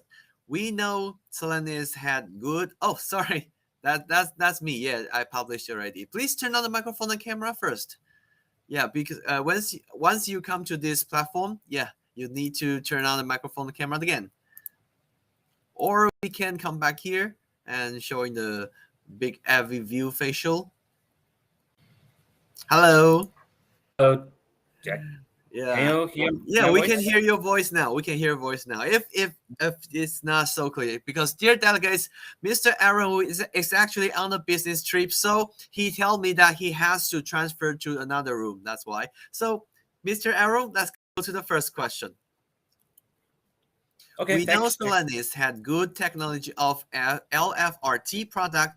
The question is that what's the differentiation between Celanese and your competitors? Oh, very tricky question. Yeah, thanks for this good question. So, firstly, most competitors only produced PP with long glass fiber reinforced material, but Celanese had a broad long fiber reinforced thermoplastic product portfolio. So, polymer base, we had PEEK, PPS, TPU, nylon, PPT, PET, POM, PCABS, a lot of polymer based. We also had aramide, carbon, and steel fiber reinforced material. So that's the first one. So secondly, processing technology is different. Celanese is using full impregnated method to produce LFRT, but some of our competitors are using a wire coating technology. That means we can make fibers evenly distributed in the polymer matrix. That will help us help our customer to get good appearance and high mechanical property part. So that's why we are the market leader of LFRT product.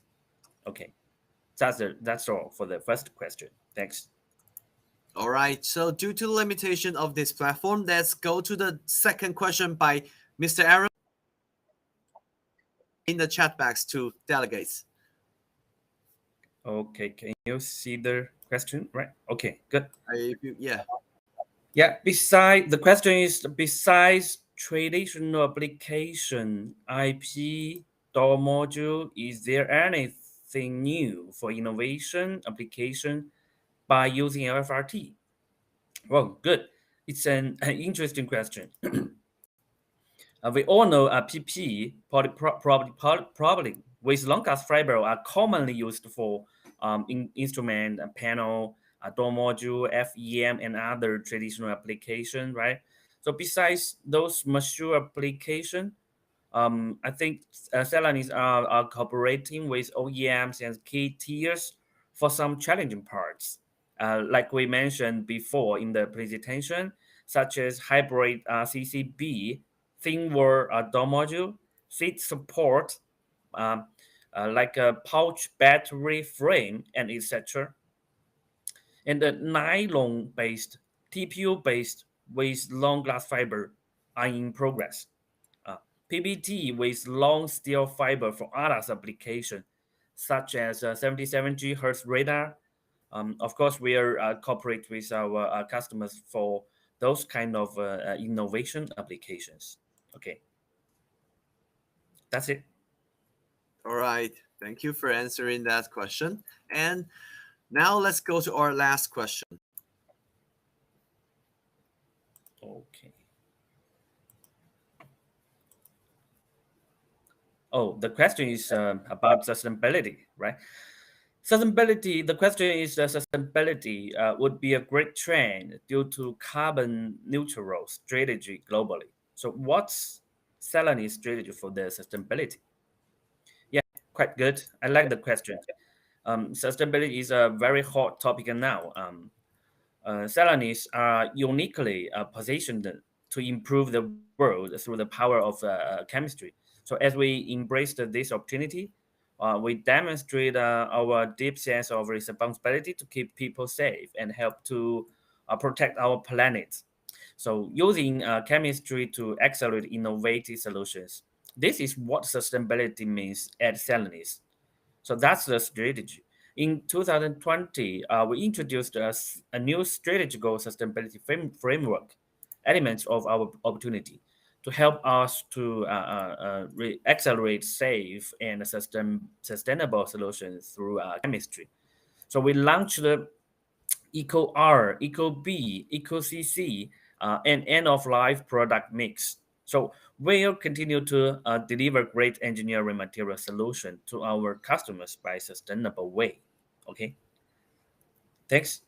All right. Thank you for answering that. And dear delegates, I have to say this is a very special activity, very special platform today we have on this webinar. And Mr. Aaron, thank you very much for attending our webinar and have such a great speech, even though you're on a business trip, so busy, but you still can make it. Thank you very much. Before you go, I'm going to ask you the question is, do you have any highlights or conclusion you want to say to our delegates before we end this session? Okay, thanks for giving the opportunity to highlight what we talked today.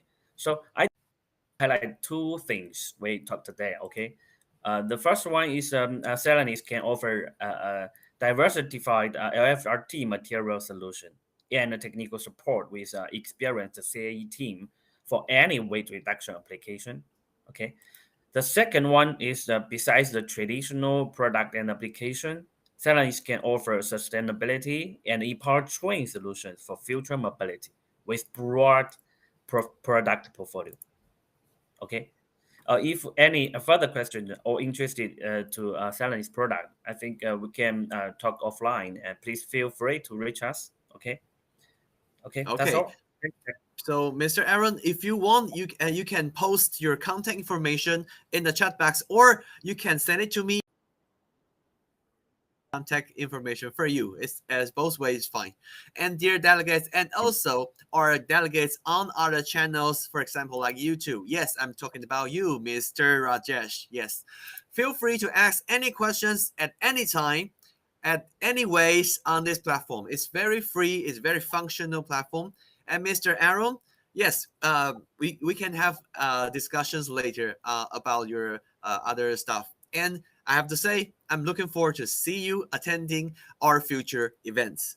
I'm gonna invite you, come back later. See you. See you. Okay, dear delegates, let's say thank you to Mr. Aaron and give a big applause to this session of the speech.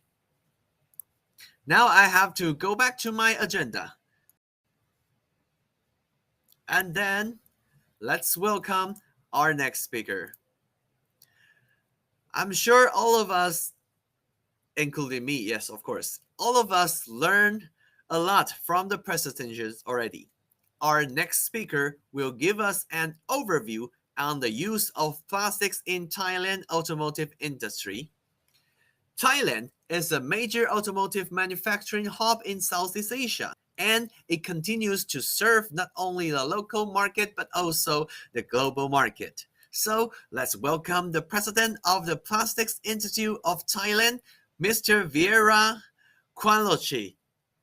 And dear delegates, remember, prepare your questions. We're going to have live Q&A after the speech as well.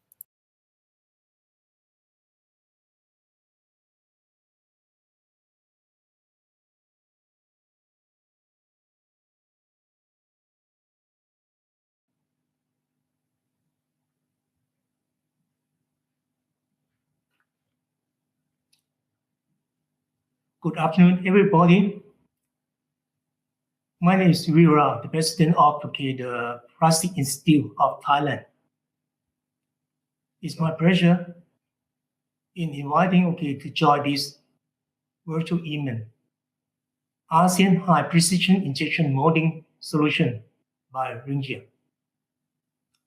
The topic that I will mention in this afternoon will be regarding the automotive industry in Thailand.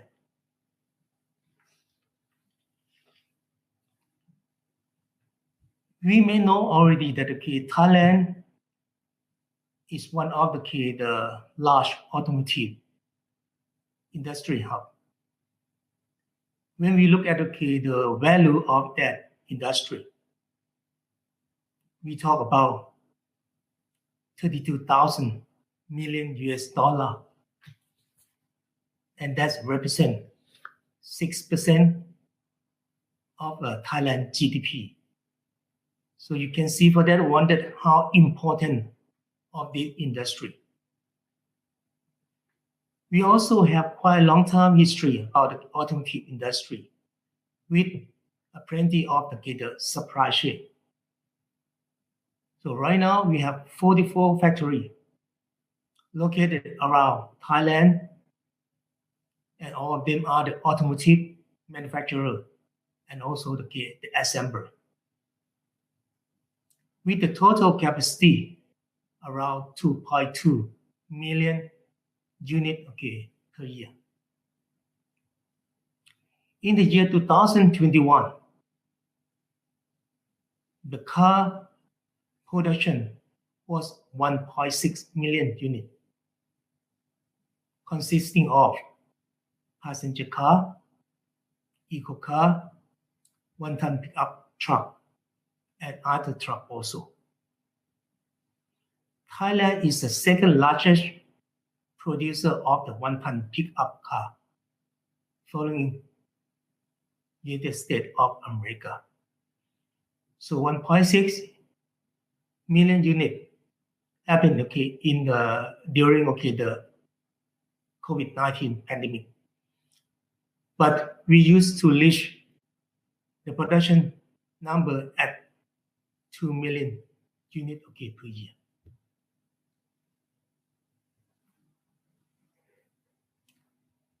When we talk about the plastic in the automotive industry, roughly that in the current car, they will consume around 105 kilograms of plastic as the component in the car, or 10% of the total car weight. Where they go? They become the part or the component of the car, just like the part in the powertrain room parts and the engine part, the interior part, and also the exterior part. So for the internal combustion vehicle or engine right now, the plastic mostly used for the interior and exterior, plus the underhood component. Even include certain part that related to fuel, just like the fuel filter, the air intake. For the plastic component producers, we have 181 factories. It's consumed 313,000 tons. For the OEM part and also the other market part.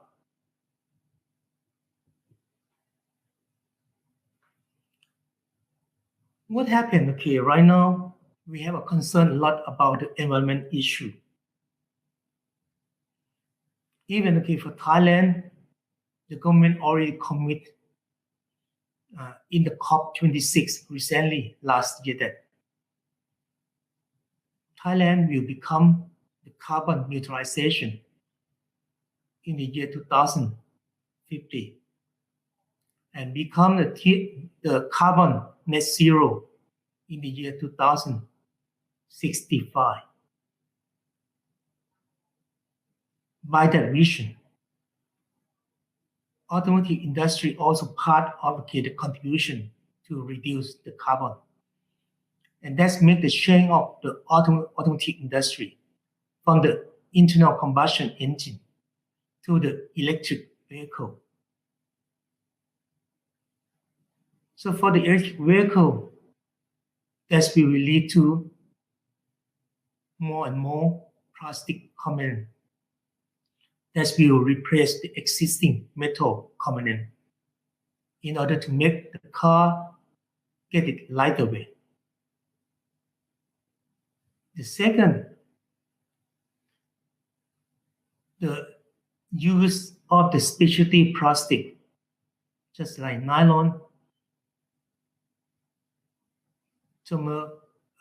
polyester, and other products that have a high performance will be specified for the electric vehicle by the reason of superior strength, high heat resistance, electrical endurance, and other so on also. So you can see the change is that these will be more and more plastic uses, but the application will be different from the electric vehicle to from the internal combustion engine to the electric vehicle. So this will lead to something.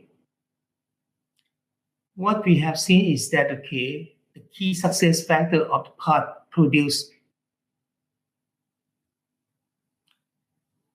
we need to overcome something in the transition from the internal combustion engine to the electrical vehicle.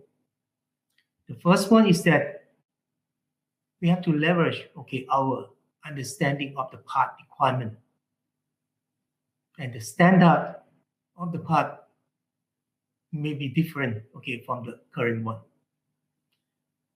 Just to ensure that our offering will be right and serve or match to the requirement of the user and also the OEM. Second one, be aware of any research and development movement and the trend of the plastic that apply to the EV component. For example, that in the EV, we may see more and more composite, just like the carbon fiber composite. This will be for the body of the car and totally replace the metal. The third one, we have to improve our production capability to support and respond to the requirement of higher heat, pressure, operation condition. And of course, the requirement of the extremely dimensional precision part will come on track. Because the part that we have to use for the electrical car, we need to involve it to a lot of electric.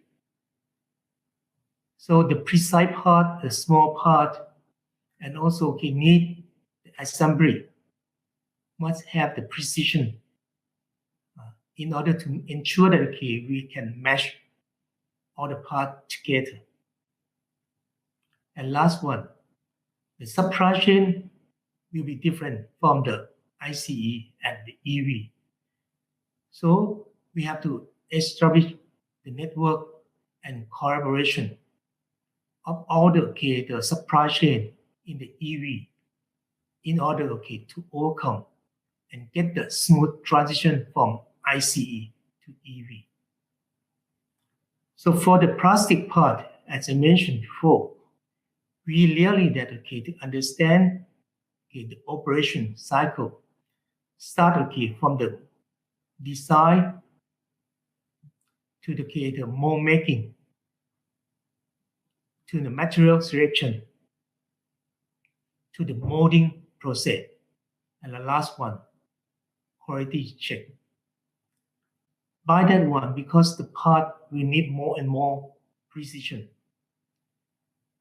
Starting from design, starting from the mold making, we have to pay attention for that one in order to ensure that in the molding process, we can get that one. Every part need higher quality, higher performance, higher attention from our molding process.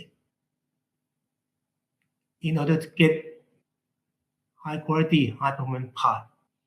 So just ensure that okay, you understand the situation, you follow it, and you adapt it to your business. That will be make your business get the sustainability in this automotive industry. Thank you very much.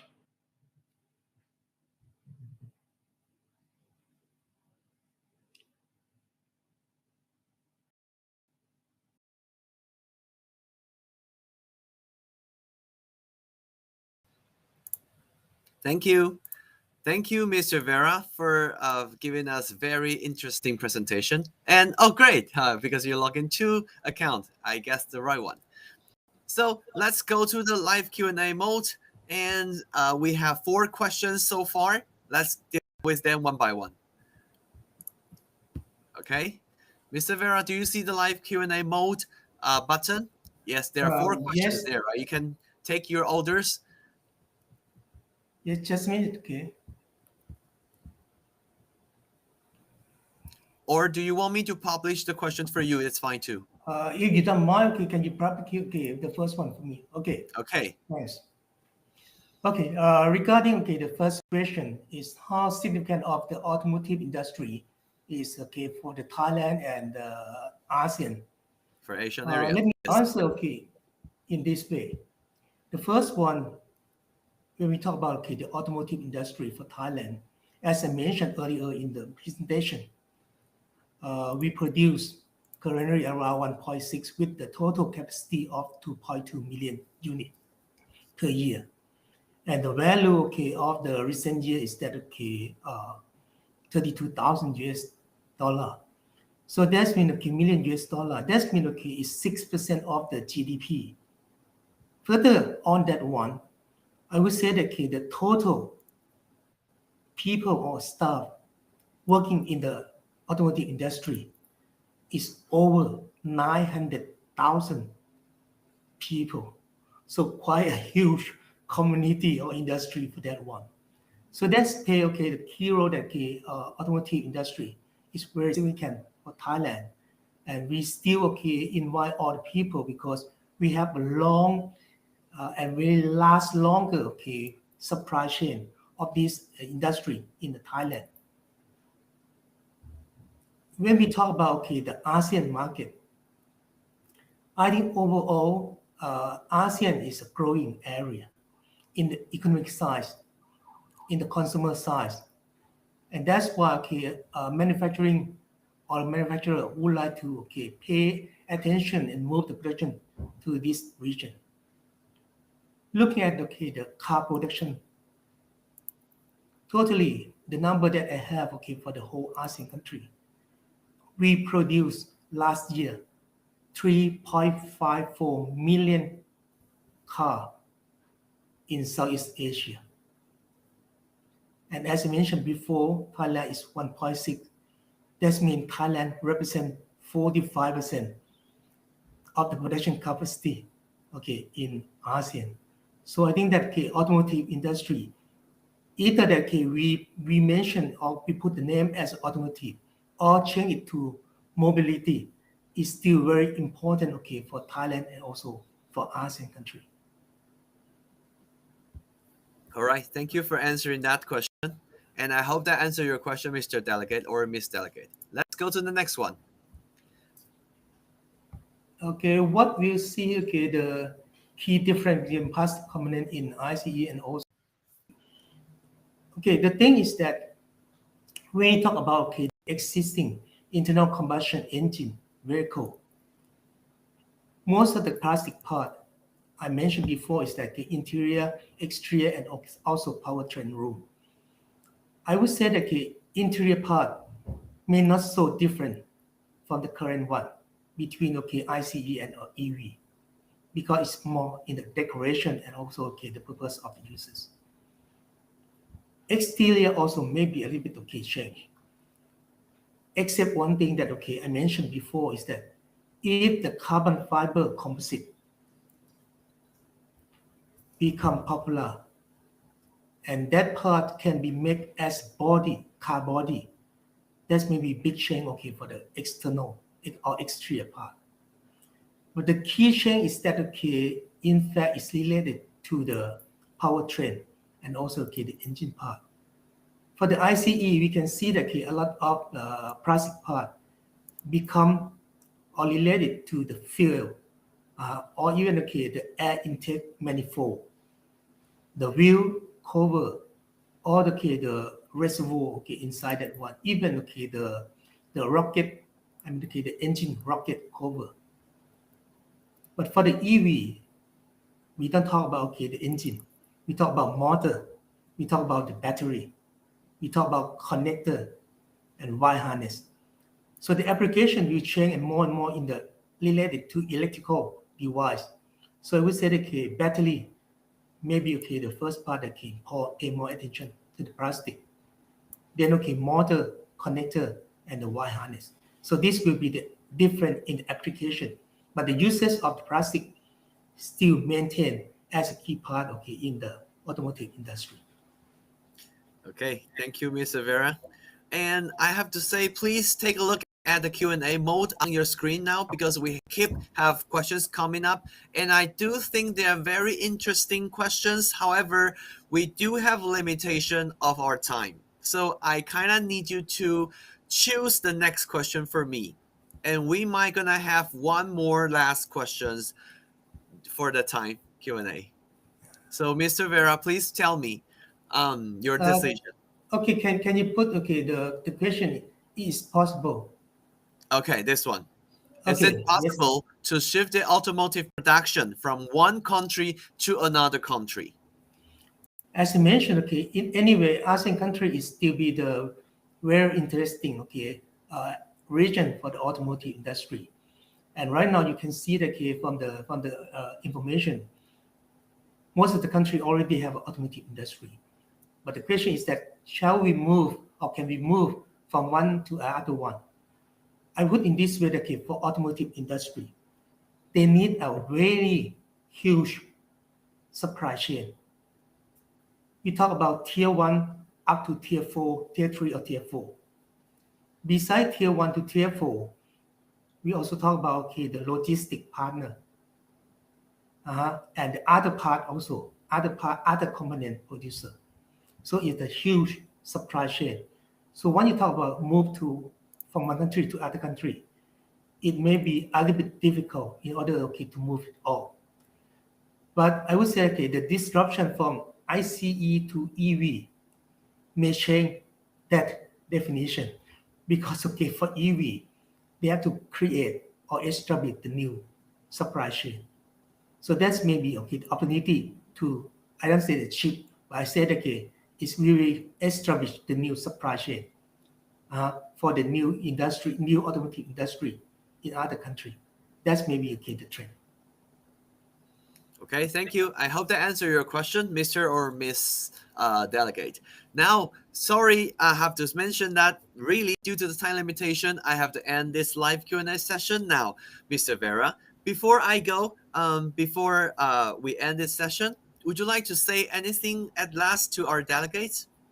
Okay, I think the first one we said okay, ASEAN Southeast Asia still be okay, the target for the automotive, either supply or demand. Okay. Second one, I would like to touch about okay, the plastic component. When we want to make okay, the plastic component, who are the stakeholder? We talk about designer, mold maker, material producer, machine producer, and the molder. So every stakeholder play the significant role on that one. But the thing is that okay, how can we set the collaboration of all of them? And for whoever that want to get into this industry, especially for Thailand, you need all the information. You need to understand the structure, the network, and everything. And all information you can get it from Plastic Institute of Thailand. So welcome to contact and get all the things that you want for Thailand industry. Thanks. Thank you for the conclusion. That's very wonderful. I believe in the world we all do have our own rules to do, and due to the we interesting topic haven't discussed yet about the future of the oil price and the automotive industry bioplastic problem. That's very interesting. So I have to say, Mr. Vera, I'm looking forward to see you attending our future events as well. I'm so gonna inviting you to our next circulation or plastic events. So thank you, Mr. Vera, for your time today. Thank you very much. And dear delegates, also, any further question or discussion, leave in the chat box or in the feedback form. Mr. Vera, thank you. Bye-bye. Thank you very much. Bye-bye. Bye-bye. So, dear delegates, as I promised, as I mentioned, I will go back to this slide and have the live lucky draw one more time for all of you.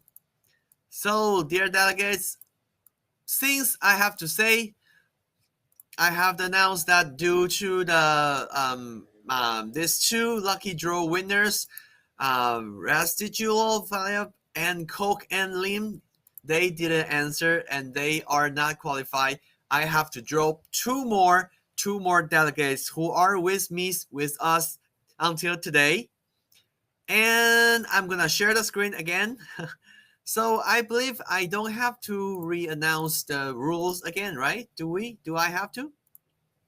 Or anyway, I will read the rule one more time before I pick up another name. So the rules are, we have two rules actually.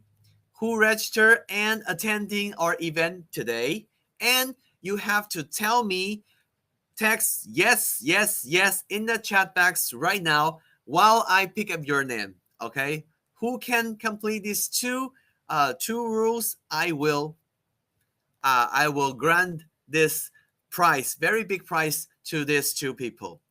If we have two winners, they will get $150 each. Or if we have only one winner who can complete these rules, these delegate will get $300 for him or her alone. So let's pick up the name.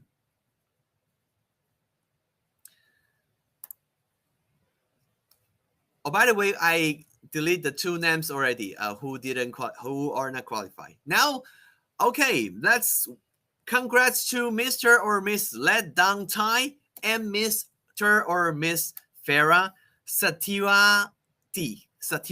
Yes, I hope I pronounced your name right.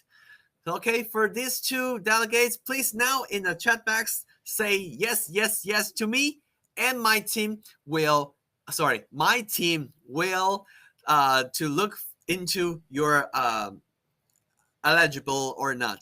Okay, so let's go back to my presentation, and I will end this webinar now. I will also copy and paste these two names in the chat box now.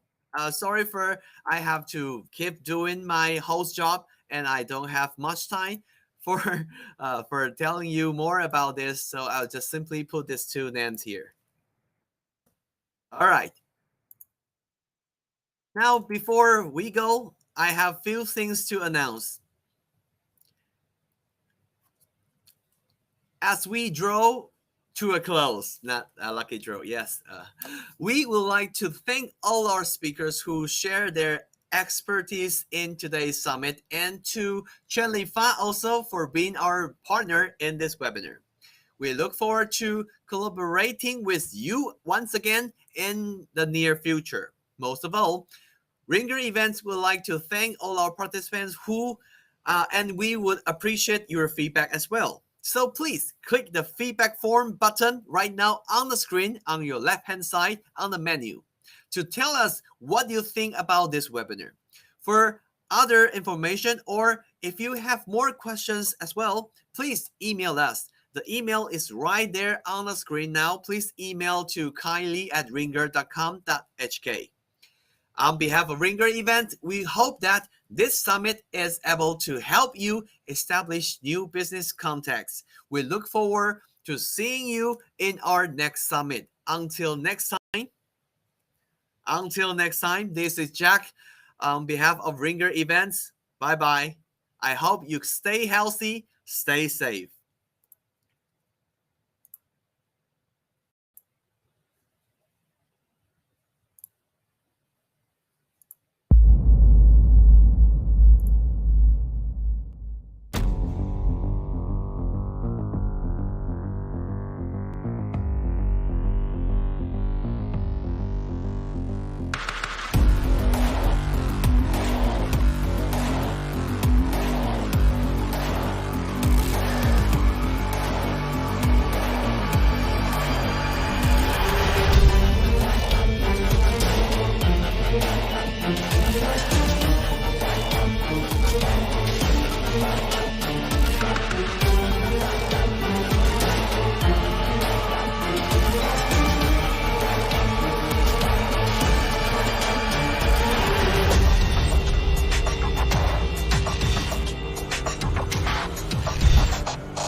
Thank you.